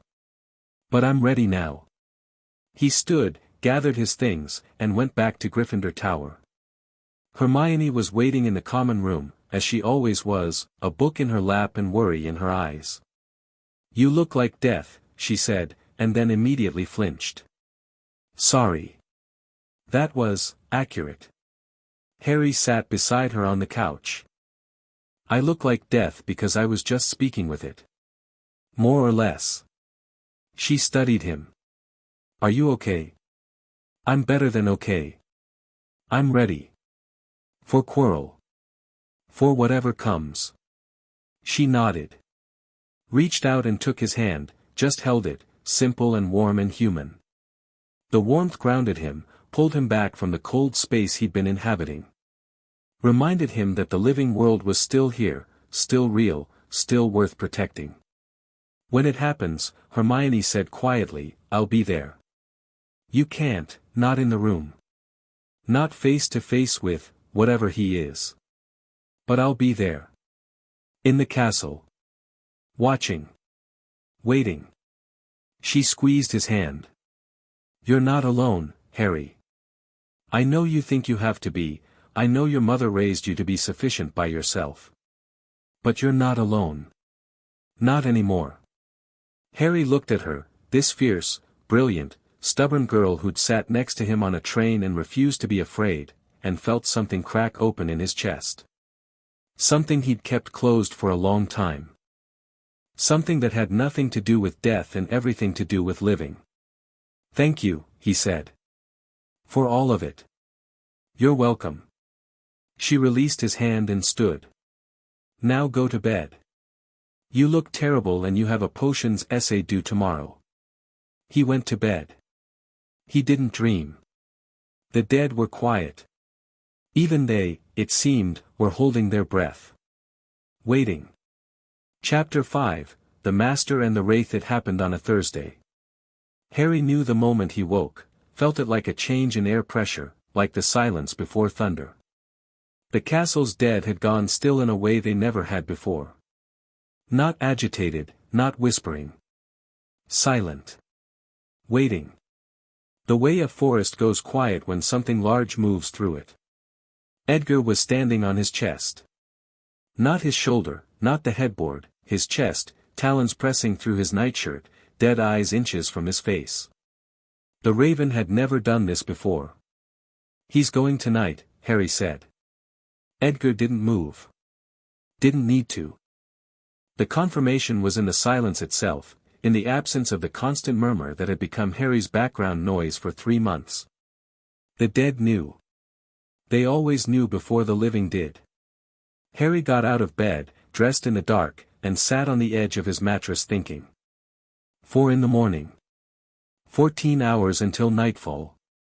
14 hours to prepare. He reached out, carefully, quietly, and found the bloody Baron in the dungeons. The old ghost responded instantly. The man in the turban has not slept, the Baron reported. He is in his office. He is writing. Letters, many letters. He is settling his affairs. Quirrell was preparing. This was his last day as a free man, he knew it, and the thing in his turban knew it. Tonight, they would make their move for the stone. Win or lose, there would be no coming back from this. Watch him, Harry told the Baron. Every movement. Every word. Don't let him see you. He won't. We are shadows in this castle. We were here before him and we will be here long after. Harry pulled back into himself. Ophelia was awake in her nest, the dead mouse sitting upright, whiskers rigid, tiny body vibrating with that strange alertness that reanimated creatures displayed in the presence of danger. Even she could feel it. He went to the common room. Empty at this hour, fire burned down to coals, armchairs casting long shadows. Harry sat by the window and watched the sky lighten by degrees, grey bleeding into the east like ink in water. He thought about Wednesday. She'd said she would keep Dumbledore away. He didn't know how, didn't need to know. She would handle it. She always handled what she said she would handle. He thought about the protections, the dog, the plant, the keys, the chess, the troll, the potions, the mirror. Quirrell would clear them. The wraith would drive him through, burning through Quirrell's body and magic to bypass each obstacle. By the time Quirrell reached the mirror, he would be exhausted. Depleted. And the wraith would be dominant, fully in control, no longer hiding behind a stammer and a turban. That was when Harry would follow. He thought about what waited at the end. The Mirror of Erist, a lock that couldn't be picked. But Harry didn't need to pick it. He wasn't going for the stone. He was going for the wraith. And the wraith was going to be so focused on the mirror, so frustrated by its inability to retrieve the stone, that it wouldn't see Harry coming until it was too late. Geometry, Wednesday had called it. Not destiny. Just the right person in the right place with the right abilities at the right time. Harry breathed. In the fireplace, the coals pulsed red. Outside, dawn came. The day passed in a strange duality. On the surface, everything was normal. Harry attended classes. Took notes. Answered questions. Ate meals. Spoke with Hermione about her transfiguration essay. Nodded to Neville in the corridor. Endured Snape's cold gaze and potions. Beneath the surface, he was tracking Quirrell's every movement through the ghost network. The man taught his classes, defense against the dark arts, still stammering, still performing, though the performance was threadbare now. His eyes were glazed. His hands shook. He looked like a man with a terminal illness counting his final hours. At lunch, Harry passed Quirrell in the corridor. Their eyes met. And for just a moment, less than a second, Harry felt the wraith look through Quirrell's face. Not at him. Into him. The scar pulsed, cold and sharp, and the fragment within it stirred like something startled from sleep. Harry didn't flinch. He held the gaze, let the wraith see him seeing it, and then walked on. Behind him, he heard Quirrell stumble, heard the man's breath catch, heard the faint hiss of something inhuman expressing surprise. Yes, Harry thought. I know what you are. And tonight, you'll know what I am. After lunch, he found Hermione in the library. Tonight, he said, sitting across from her. She closed her book. Her face was calm, or trying to be. Her hands gave her away, gripping the book's edges too tight. You're sure? The ghosts confirmed it. He's writing farewell letters. He knows this is his last chance. What do you need? The same thing I asked before. Keep the third-floor corridor clear. You and Neville. I'll send Nick to tell you when Quirrell enters. And then you follow. And then I follow. She was quiet for a moment. Then she reached into her bag and pulled out a small object, a hand mirror, silver-backed, unremarkable. I enchanted this last week. Modified protean charm. I have the pair. If you need help, if something goes wrong, break it. I'll feel mine heat up. I'll get McGonagall, I'll get Snape, I'll get whoever I have to get. Harry took the mirror. It was warm from her bag, from her hands. He tucked it into his robe pocket. Thank you. Don't thank me. Come back alive. I intend to. Good. Because if you die, I'll have no one to study with, and I refuse to let my mark suffer because my best friend got killed by a Dark Lord. Her voice was steady, but her eyes were bright, and Harry saw what she was doing, covering fear with humor, the way people did when the fear was too big to show directly. I won't die, he told her. And he meant it, not as reassurance, but as fact. He had too much to come back to. I'll see you after. He left the library. The afternoon stretched ahead, classes done, the castle settling into its evening routine. Students in common rooms, teachers in offices, the halls gradually emptying as dinner approached. Harry didn't go to dinner. He went to the room of requirement. The room gave him what he needed, an empty space, dark and quiet, with a single chair. He sat and closed his eyes and reached down, into that deep place where the current ran. Death's river. The force that moved everything onward, that dissolved what had been into what would be. He held it. Felt its pull, vast and impersonal. Let it run through him like water through an open hand. Not controlling it, you couldn't control something that large. But directing it. Channeling it. Making himself a conduit through which it could flow. When he opened his eyes, the room had gone cold. Not the cold of winter, the cold of deep earth, of stone, of places where nothing lived and nothing grew. His breath didn't mist, because the cold wasn't in the air. It was in him. Radiating outward. Edgar sat on the arm of the chair, still as stone.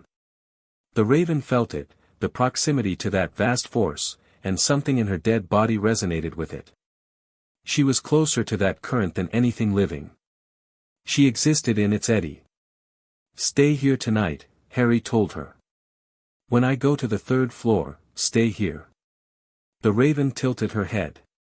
For the first time, she didn't obey immediately. She stayed where she was, watching him. I mean it. Where I'm going, what I'm going to do, I can't protect you and fight at the same time. Stay here. I'll come back. Edgar stared at him for a long moment. Then she spread her wings, stiff, mechanical, nothing like a living bird's grace, and flew to the top of a bookshelf. Settled there. A sentinel. Harry nodded and left the room. Ophelia remained in his pocket, too small to worry about, too insignificant to distract him. The dead mouse would go where he went. He walked through the castle toward Gryffindor Tower. The halls were empty now, dinner in full swing, everyone in the great hall. His footsteps echoed on flagstone. Portraits watched him pass. The suits of armor stood at attention, and Harry could have sworn they turned their heads to follow him. Tonight, whispered the stones. Tonight. He waited in the common room. Alone. The fire burning low, casting orange light across empty armchairs. His wand in his hand, elder wood, warm against his palm, thrumming with readiness. At 10:30, the rest of Gryffindor was asleep. Harry sat motionless in the darkness and listened to the castle breathe. At 11, the bloody Baron came. The ghost materialized through the floor, rising like smoke, his silver-blooded form casting faint luminescence across the common room. He moves. Now. The turban is off. The thing is visible, a face, on the back of his head. Twisted. Wrong. Harry stood. Where? 3rd floor. He's entered. The dog is asleep, he brought an enchanted harp. How long ago? 4 minutes. Harry was already moving. He crossed the common room, climbed through the portrait hole, the fat lady protested groggily but didn't try to stop him, and entered the darkened corridor beyond. The castle parted before him. Not metaphorically, the shadows pulled back, the stairs aligned, the doors opened. The dead were guiding him, smoothing his path, ensuring nothing slowed him down. He descended from the 7th floor to the 3rd in minutes, moving through passages and shortcuts that the ghosts had shown him weeks ago. He reached the 3rd floor corridor. The door was open, Quirrell had left it that way. Beyond, the 3-headed dog slept, enormous heads resting on enormous paws, an enchanted harp playing itself in the corner. The trapdoor was open. A square of darkness in the floor, waiting. Harry paused at the edge.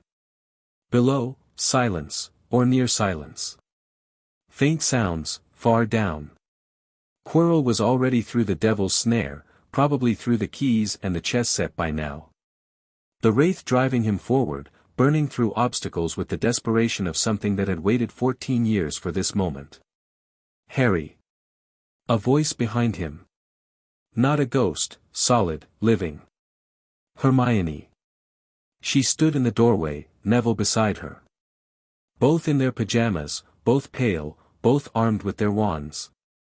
Hermione held her half of the enchanted mirror. Neville's round face was set with a determination that looked strange on him, like he'd borrowed someone else's courage and was wearing it awkwardly but refusing to take it off. "I told you to guard the corridor," Harry said. "We are. From here. No one will get past us." Hermione's voice was firm. "Go." Neville nodded. Just once. His wand was trembling in his hand, but he was there. Standing. Not running. Harry looked at them, his friends, he realized. Not just allies or classmates but friends, standing in a doorway at midnight because he mattered to them, because they believed in him, because they refused to let him walk into darkness alone even if they couldn't follow. "Thank you," he said. "For the second time today." It felt like more than enough. He jumped. The fall was long. He landed on something soft, the devil's snare, which immediately began to wrap around his limbs. Harry didn't bother with fire or light. He exhaled cold, the deep cold, the death cold, and the plant recoiled from him as if burned, pulling away so fast that it flung him off entirely. He landed on the stone floor below and kept moving. Through a door into a chamber filled with flying keys, but the door on the far side was already open, already battered. Quirrell had come through here. Harry walked through without stopping. The chess chamber, pieces destroyed, scattered across the floor in fragments. Violence had happened here. The chess set hadn't surrendered, it had been overwhelmed. Dark scorch marks on the white stone. Harry stepped over a shattered knight and kept moving. The troll chamber, another troll, this one unconscious, crumpled in a corner. Quirrell's work, or the wraiths. Harry passed it without a glance. The potions chamber. A line of bottles, a logic puzzle. Harry didn't read it. One bottle was empty, the one that granted passage forward. But there was another way. He could feel the next room through the wall, the final room, the mirror room, and he could feel who was in it. Two presences. One fading, Quirrell, spent, his life force guttering like a candle in wind. And one blazing, the wraith, fully manifest now, no longer hidden, no longer pretending. It burned in Harry's awareness like a wound in the air, a wrong thing, a soul that should have moved on centuries ago but refused. Harry touched the flame barrier that blocked the doorway. Black fire, magical, impassable by normal means. He pressed his palm against it and pushed the cold through, and the fire parted. Not extinguished. Just, moved aside. The way the living stepped aside when death entered a room. He walked through. The room beyond was circular and cold. Torches on the walls cast stuttering light. And in the center stood the mirror of Eriste, tall, ornate, its golden frame inscribed with words that Harry didn't bother to read. Before the mirror stood what had once been Quirrell. The man was barely recognizable. His robes were torn, his body bent, his skin gray and papery. He'd spent everything getting here, every ounce of magic, every reserve of life force. And on the back of his bald head, the turban gone, a face stared out from the flesh itself. Chalk white. Red-eyed. Noseless. A face that had once been handsome and was now something carved from nightmare. Voldemort. The face spoke as Harry entered, not turning, not needing to. The wraith could feel him. Had felt him coming since the moment he jumped through the trapdoor. Harry Potter. The voice was high and cold, like wind through dead trees. I wondered when you'd arrive. Quirrell's body turned. The man's eyes were vacant, lights on, nobody home. The wraith was wearing him completely now, puppeting the shell, the host reduced to meat and bone. You know what I am, Harry said. He stopped 10 feet from the mirror, his wand at his side. Not raised. Not threatening. Just there. I know what they say you are. Voldemort's red eyes studied him from the back of Quirrell's skull, the body had turned so the face could see him properly. A necromancer. A child who plays with death. A thin smile, terrible on that inhuman face. I have done more with death than you can imagine, boy. You've done nothing with death. You've run from it your entire existence. Harry's voice was level.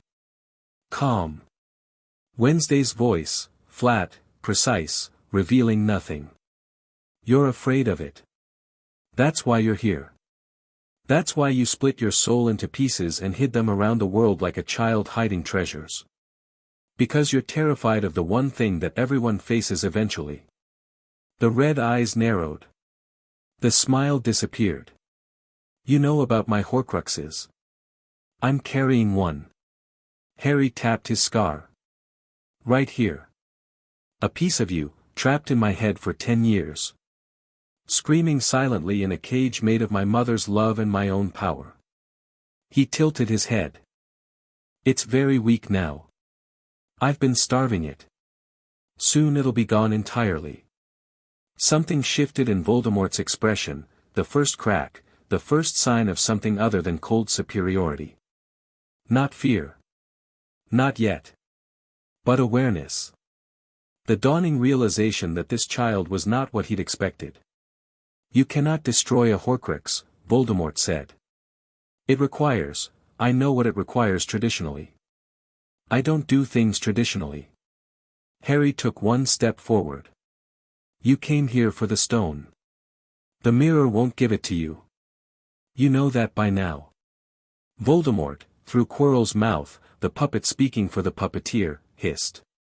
The mirror is a lock. All locks can be broken. Not this one. Not by you. Because you want the stone more than anything in the world, and the mirror only gives it to someone who doesn't want to use it. Harry's voice was almost gentle. Almost sad. You'll stand here all night and see nothing but yourself, restored, immortal, powerful. And the stone will stay exactly where it is. Then I'll find another way. I always find another way. No. Harry took another step. You won't. Voldemort's eyes blazed.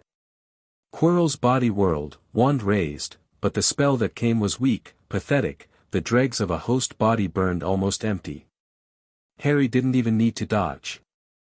He raised his left hand and the spell dissipated against his palm like smoke against stone. Quirrell is dying, Harry said. You've used him up. By morning, that body will be a corpse whether I do anything or not. He raised his wand, not pointing it at Quirrell, but holding it vertically before him, like a conductor's baton. Like a key. The question is whether you die with him. I cannot die. The words were fierce, desperate, the mantra of a being that had built its entire existence around that single belief. I have taken precautions, your precautions are fragments. Pieces of yourself, hidden in objects, bleeding away your humanity one murder at a time. And I can feel every single one of them. Harry, let that land. Let it register. Not from here, not specifically. But the piece in my scar connects to the others. I can feel the web. 6 pieces, pulled from one soul. 6 anchors keeping you chained to this world. He could see it now, actually see it, with the second sight that came from straddling the boundary between life and death. The web of Voldemort's soul, stretched thin across the world, each Horcrux a node, each node connected to the wraith before him by threads of dark magic that pulsed like veins. The diary. The ring. The locket. The cup. The diadem. And the fragment in Harry's own head. 6 threads. 6 anchors. And the wraith, the central piece, the consciousness, what remained of Tom Riddle's awareness, floating in the space between life and death like something caught in a current it refused to follow. I can see you, Harry whispered. All of you. Every piece. Voldemort's composure shattered. The red eyes went wide, genuinely afraid, for perhaps the first time in decades. What are you? I'm a necromancer. A real one. Not someone who fears death and runs from it, someone who lives in it. Breathes it. Carries it. Harry raised his wand higher, and the temperature in the room plummeted. The torches dimmed. The mirror's surface frosted at the edges. Death is my home, Voldemort. And you are a trespasser in it. He reached. Not with his hands. Not with his wand, though the wand amplified it, channeled it, turned a river into a focused stream. He reached with that deeper sense, the one connected to the gray space, to the current, to the vast and impersonal force that moved all things from life to whatever came after. He reached into the space where Voldemort existed, that thin, cold gap between living and dead where the wraith clung like a barnacle to a rock, and he took hold. Voldemort screamed.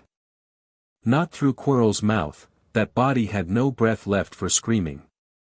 The sound came from somewhere else, from the space between, from the wraith itself. A high, tearing sound, inhuman and terrible. The sound of something that had refused to move for decades suddenly feeling the current pulling at it. Harry pulled. Not physically. Not magically, in the way wizards understood magic. He directed the force of death itself, that inevitable, patient, unstoppable current, and aimed it at the wraith like a river aimed at a dam. It wasn't a spell. It wasn't a curse. It was simply, permission. He was giving the universe permission to take what it had been owed for 14 years. Voldemort fought. Of course he fought. The wraith thrashed against the pull, clawing at reality, reaching for the threads that connected it to its horcruxes, trying to pull itself back, to anchor, to resist. The threads blazed in Harry's vision, 6 lines of dark fire stretching from the wraith to distant points around the world.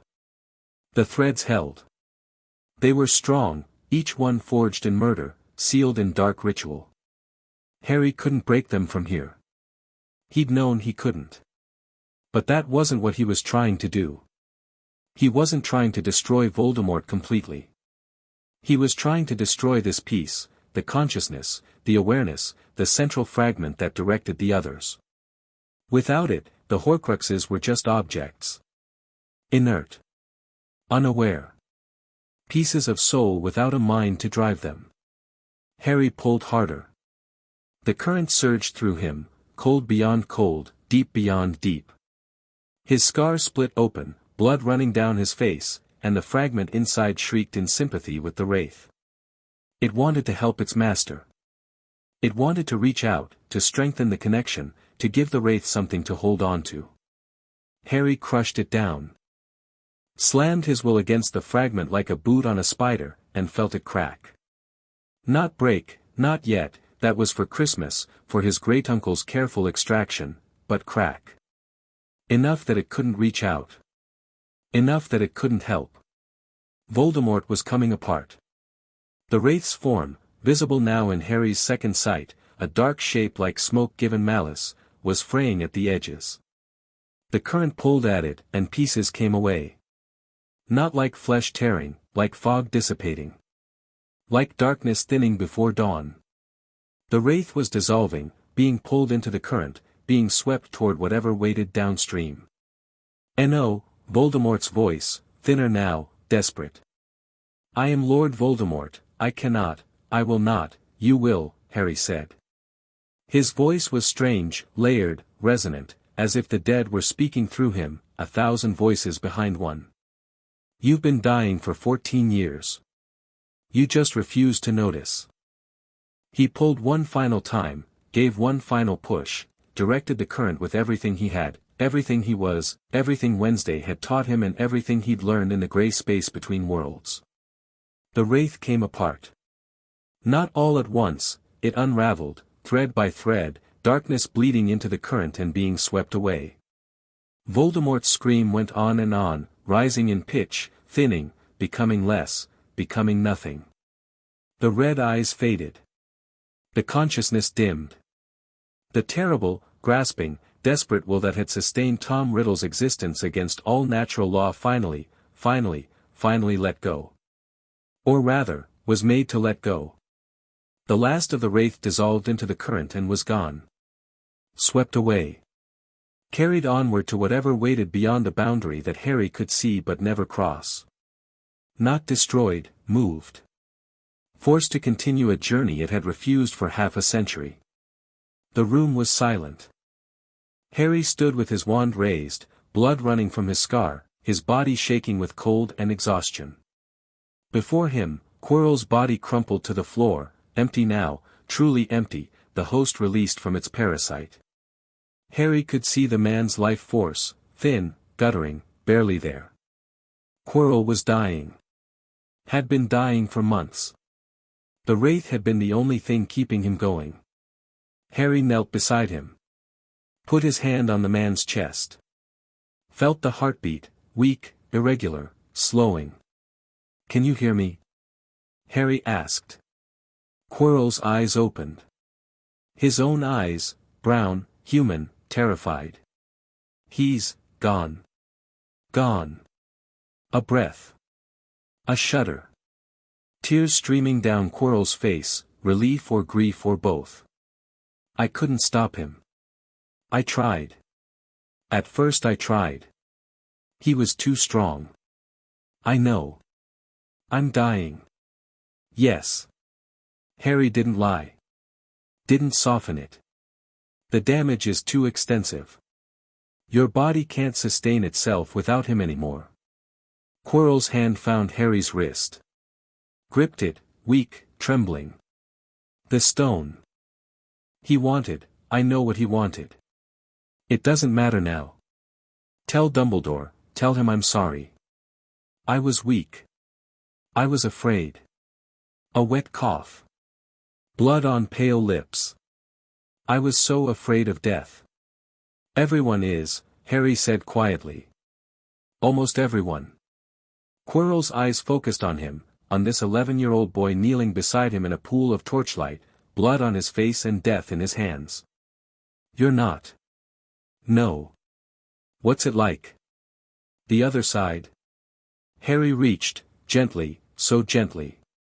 Not pulling, not pushing. Just opening the way. Clearing the path. Letting Quirrell see what he could see, the grey space, quiet and vast, and beyond it something else. Something warm. Something waiting. Quirrell's breathing slowed. His grip on Harry's wrist loosened. His eyes went distant, seeing something Harry could show but never follow. "Oh," Quirrell whispered. "It's not. I thought it would be dark." "It's not dark. It's..." A smile. Faint, genuine, the first honest expression Harry had ever seen on that face. "It's okay." His hand fell. His breathing stopped.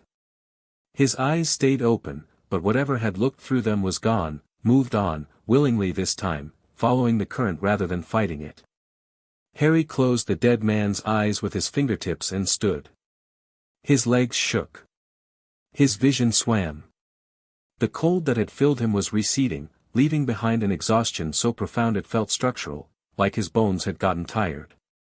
He looked at the mirror of Eriste. His own reflection looked back, blood-streaked, pale, small. Just a boy. Behind his reflection, shapes moved, figures, indistinct but present. The dead, maybe. Or something else. Harry didn't look closely. He didn't need the mirror's promises. He knew what he wanted, and it wasn't here. He turned and walked away. The walk back through the protections was a blur. Harry moved on autopilot, through the flame barrier, parting for him without being asked, past the potion bottles, through the shattered chess room, past the unconscious troll, through the key chamber, the keys still fluttering aimlessly, up through the devil's snare, which recoiled from him at 3 feet, and finally up through the trapdoor, past the sleeping dog, into the third-floor corridor. Hermione was there. Of course she was. Neville too, both of them on their feet, both of them running toward him the moment he appeared. Hermione reached him first. She grabbed his arms, looking at his face, the blood, the paleness, the exhaustion. "Harry, your scar, it's fine. I'm fine. It's done. He's gone. The wraith is gone. Quirrell is dead. Harry swayed, and Hermione's grip tightened, holding him steady. We need to tell someone. There's a body down there. I'll go. Neville's voice was solid, more solid than Harry had ever heard it. I'll get McGonagall. Neville, I can do it. The round-faced boy drew himself up. Go. Take him to the hospital wing. He looks terrible. Neville ran. Hermione ducked under Harry's arm, taking his weight, and started walking. Lean on me. Don't argue. Harry didn't argue. He leaned on her and let her guide him through the castle. The corridors were empty, dead of night, everyone asleep, no one knowing what had just happened beneath their feet. The portraits were still. Even the ghosts were absent, all of them, every single one, somewhere Harry couldn't feel them. As if they'd retreated to give him space. What happened? Hermione asked as they walked. I pulled him apart. Harry's voice was distant, thin. The wraith. I used the current, death itself, and I pulled him into it. Forced him to move on. Is he dead? Truly dead? This piece of him. The consciousness. The others, the Horcruxes, they're still out there. But they're mindless now. Objects without a will behind them. He paused, gathering his thoughts through the fog of exhaustion. He's gone, Hermione. Not forever. Not until the Horcruxes are destroyed. But the thing that was hunting me, the intelligence, the malice, that's done. For now. Maybe for a very long time. She was quiet for a long moment. Then, Quirrell. Dead. I couldn't save him. He was already gone before I got there, the wraith had consumed too much. Harry swallowed. I showed him what was waiting. On the other side. He wasn't afraid at the end. Hermione's arm tightened around his waist. She didn't say anything. She didn't need to. They reached the hospital wing. Hermione got him to a bed, pulled off his shoes, covered him with a blanket. Harry's eyes were closing before she finished. Don't leave, he mumbled. I won't. I'm right here. He slept. He woke to sunlight and voices. The hospital wing was bright, morning light streaming through tall windows, dust motes drifting in golden shafts. Harry lay still for a moment, cataloguing. His body ached, deep muscle pain, the kind that came from magical exhaustion. His scar throbbed dully. But beneath the pain, something was different. Lighter. Quieter. The fragment. It was weaker than it had ever been. That crack he'd driven into it during the fight, it had held. The thing was barely a whisper now, so faint he could almost forget it was there. Christmas, he thought. Then it's gone for good. He opened his eyes. Hermione was asleep in a chair beside his bed, her head resting on her folded arms on the mattress edge. Beyond her, standing at the foot of the bed, were McGonagall, Snape, and Dumbledore. The headmaster looked old. Genuinely old, not the performative vitality he usually projected, but actual age. His eyes were tired, his face drawn, and for once, they didn't twinkle. Ah, Dumbledore said softly. He wakes. Harry pushed himself upright. His arms trembled but held. Hermione stirred, lifted her head, saw him awake, and immediately straightened. Water, Harry said, and she had a glass in his hand before anyone else moved. He drank. Set the glass down. Looked at the three adults standing before him and waited. Quirinus Quirrell is dead, Dumbledore said. It wasn't a question, but Harry answered anyway. Yes. The wraith was consuming him. He couldn't have survived regardless. And Voldemort? The wraith, the central consciousness, is gone. Dissolved. I pushed it into the current. The natural force that moves the dead onward. Harry met Dumbledore's blue eyes. The Horcruxes remain. 6 of them. They'll need to be found and destroyed. But without the Wraith to direct them, they're inert. Dumbledore closed his eyes. For a moment, he looked like a man who'd been carrying an enormous weight and had just been told it was half of what he thought. 6. The diary. The ring. The locket. The cup. The diadem. And the fragment in my scar. Harry touched his forehead. That one will be handled over Christmas. My family has a method. Silence. McGonagall was staring at Harry with an expression he couldn't name, somewhere between amazement and something maternal and deeply concerned. Snape's face was blank, but his dark eyes were burning. You knew about the Horcruxes, Dumbledore said. All of them. I can feel the connections. The fragment in my head links to the others. I've been mapping the web since September. And you didn't tell me. You didn't tell me either, Headmaster. You knew about the fragment in my scar, you've known since you placed me on that doorstep. You knew Voldemort wasn't truly dead. You knew about the Horcruxes, or at least suspected. Harry's voice was calm but unyielding.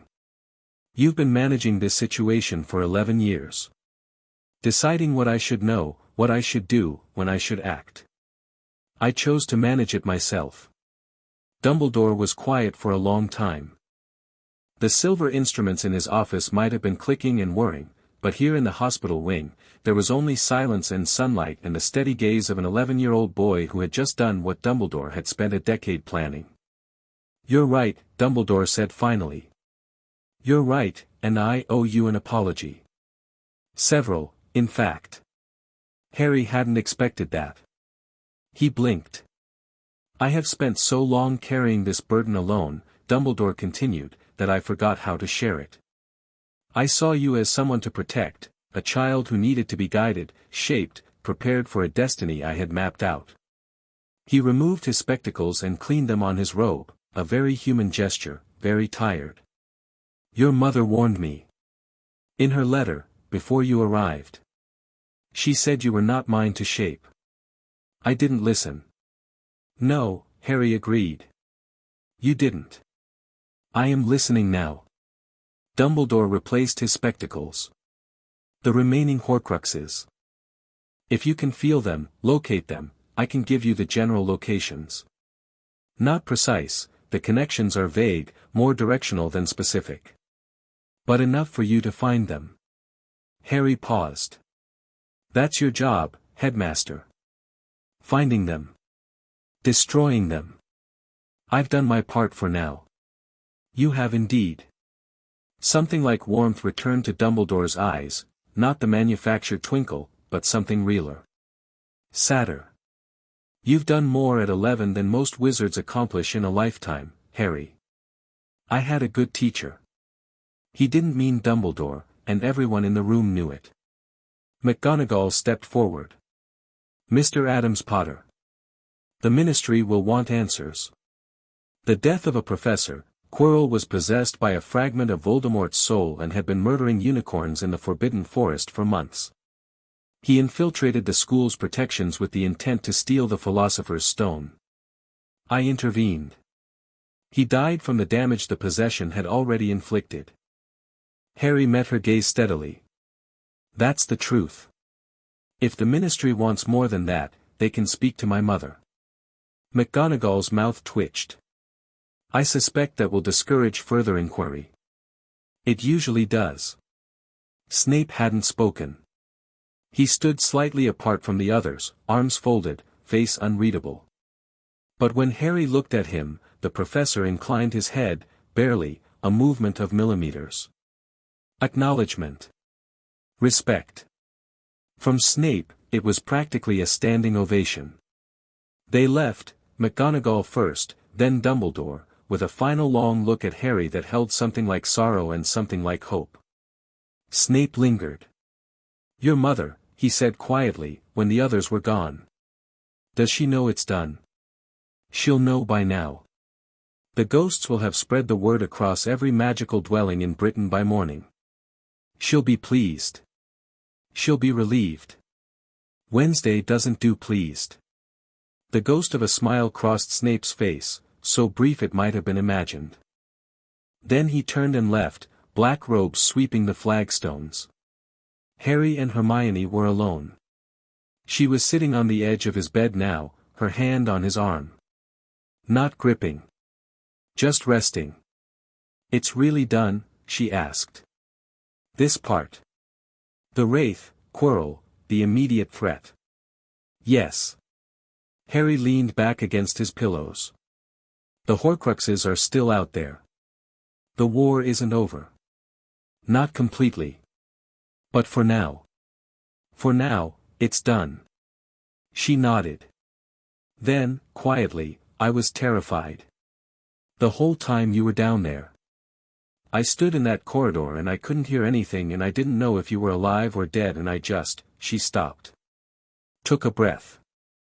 "Don't do that again without telling me the whole plan first. I thought I told you, you told me the outline. Next time, I want details. All of them. Every contingency."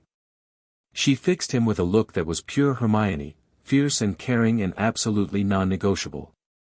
"We're in this together. Whatever comes next. The Horcruxes, the war, all of it. You and me. And Neville." "And Neville," she agreed, smiling slightly.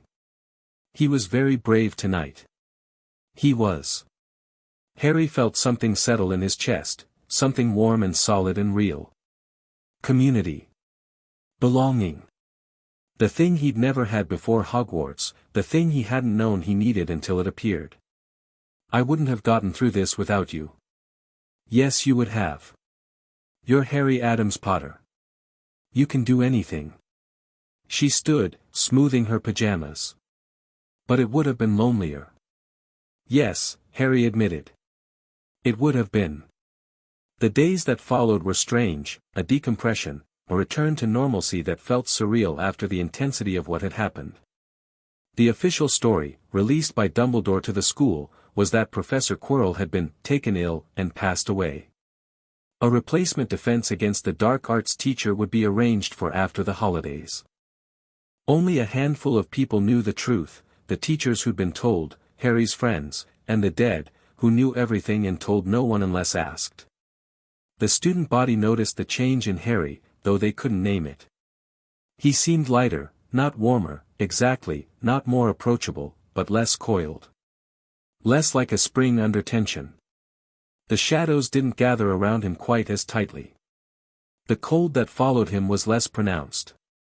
Edgar noticed too.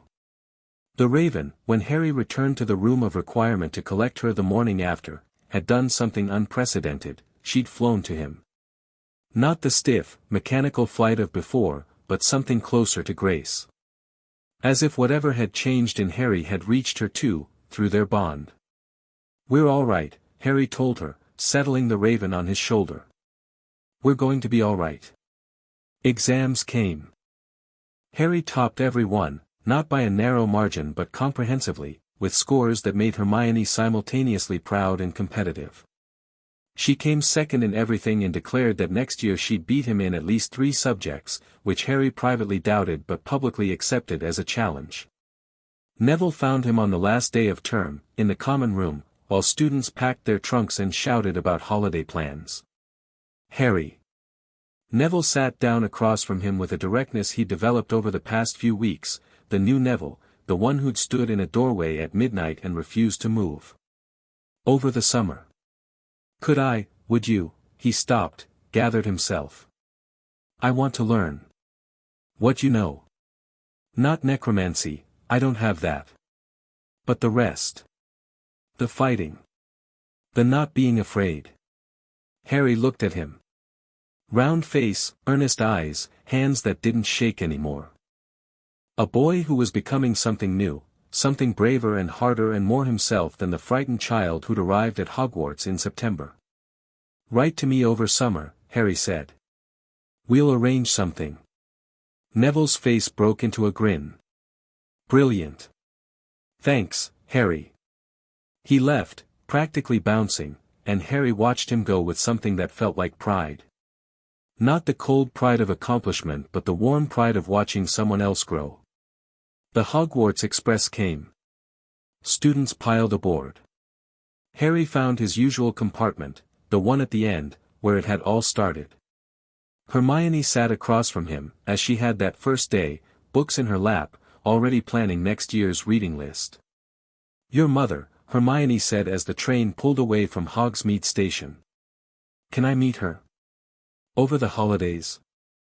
"You want to meet Wednesday Addams?" "I want to meet the woman who raised you." Hermione paused. "Is that terrifying?" "It probably is. I still want to. I'll ask her. She'll probably say yes. She's curious about you. I've written about you." "You've written about me?" "Of course. You're my best friend." Hermione went pink. She hid behind her book, but Harry could see her smiling. The countryside scrolled past, green and gold, summer coming, the world warm and alive in a way that didn't oppose what Harry was but complemented it. Light and dark. Life and death. Not enemies. Just neighbors. Edgar sat on the luggage rack, still as stone. Ophelia slept in Harry's pocket. And somewhere far away, Christmas far, just weeks now, his great-uncle was preparing the ritual that would remove the last trace of Voldemort from Harry's body forever. The war wasn't over. Harry knew that. The Horcruxes remained, 6 objects scattered across Britain, each containing a fragment of a shattered soul. Dumbledore would hunt them.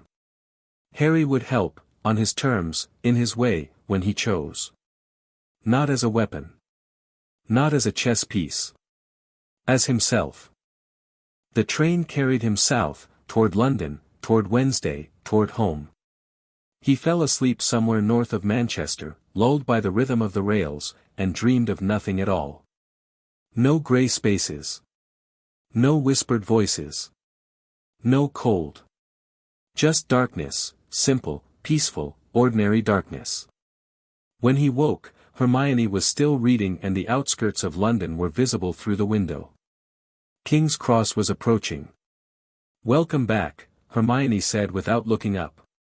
"I wasn't gone long. You snore, by the way. Very faintly. Like a cat." "I do not. Edgar agrees with me." The Raven, on the luggage rack, tilted her head in what might have been confirmation. Harry smiled. Genuine. Warm. Full.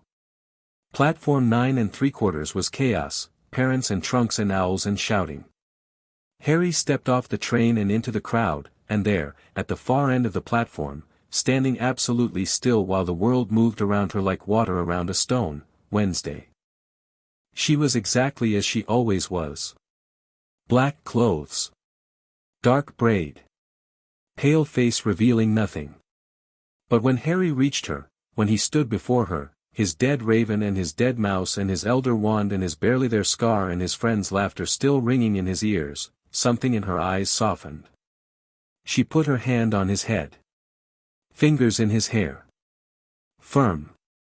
Certain. "You did well," she said. "I know. Modest as always. You didn't raise me to be modest." The corner of her mouth moved. Not quite a smile. But close. Close enough. "No," Wednesday said. "I didn't. Come home, Harry. There's work to do." He went with her. Through the barrier, through the station, out into the June sunshine. London was warm and bright and full of living people who knew nothing about wraiths or Horcruxes or the current that carried the dead onward. Harry walked among them with his mother at his side, and he felt, for the first time in months, perhaps for the first time ever, entirely at peace. Not because the danger was gone. Not because the war was over. But because he knew who he was, and he knew what he could do, and he knew, with absolute, unshakable certainty, that whatever came next, he would face it on his own terms. An Addams. A Potter. A necromancer. A boy who walked with death and chose life anyway, not out of fear, but out of love. Wednesday's car was parked illegally, as always. Harry climbed into the passenger seat. Edgar settled on the dashboard. Wednesday started the engine. "Your great-uncle arrives Tuesday," she said, pulling into traffic. "The ritual will take 3 days. It will hurt. I know. After that, you'll be entirely yourself. No fragments. No connections. Just you. Good. And then we discuss next year. Dumbledore has already written, he wants your help with the Horcruxes. On my terms. Obviously." Wednesday merged onto the motorway, cutting off a lorry without looking. "I told him as much. He's learning. Slowly. All old men learn slowly. It's their defining characteristic." Harry leaned back in his seat. Closed his eyes. Let the motion of the car and the hum of the engine and the solid, certain presence of his mother carry him forward, away from Hogwarts, away from the year that had been, towards summer and home and the quiet work of becoming more fully himself. The dead were silent. For the first time in his life, they had nothing to say. And Harry was content to let them rest.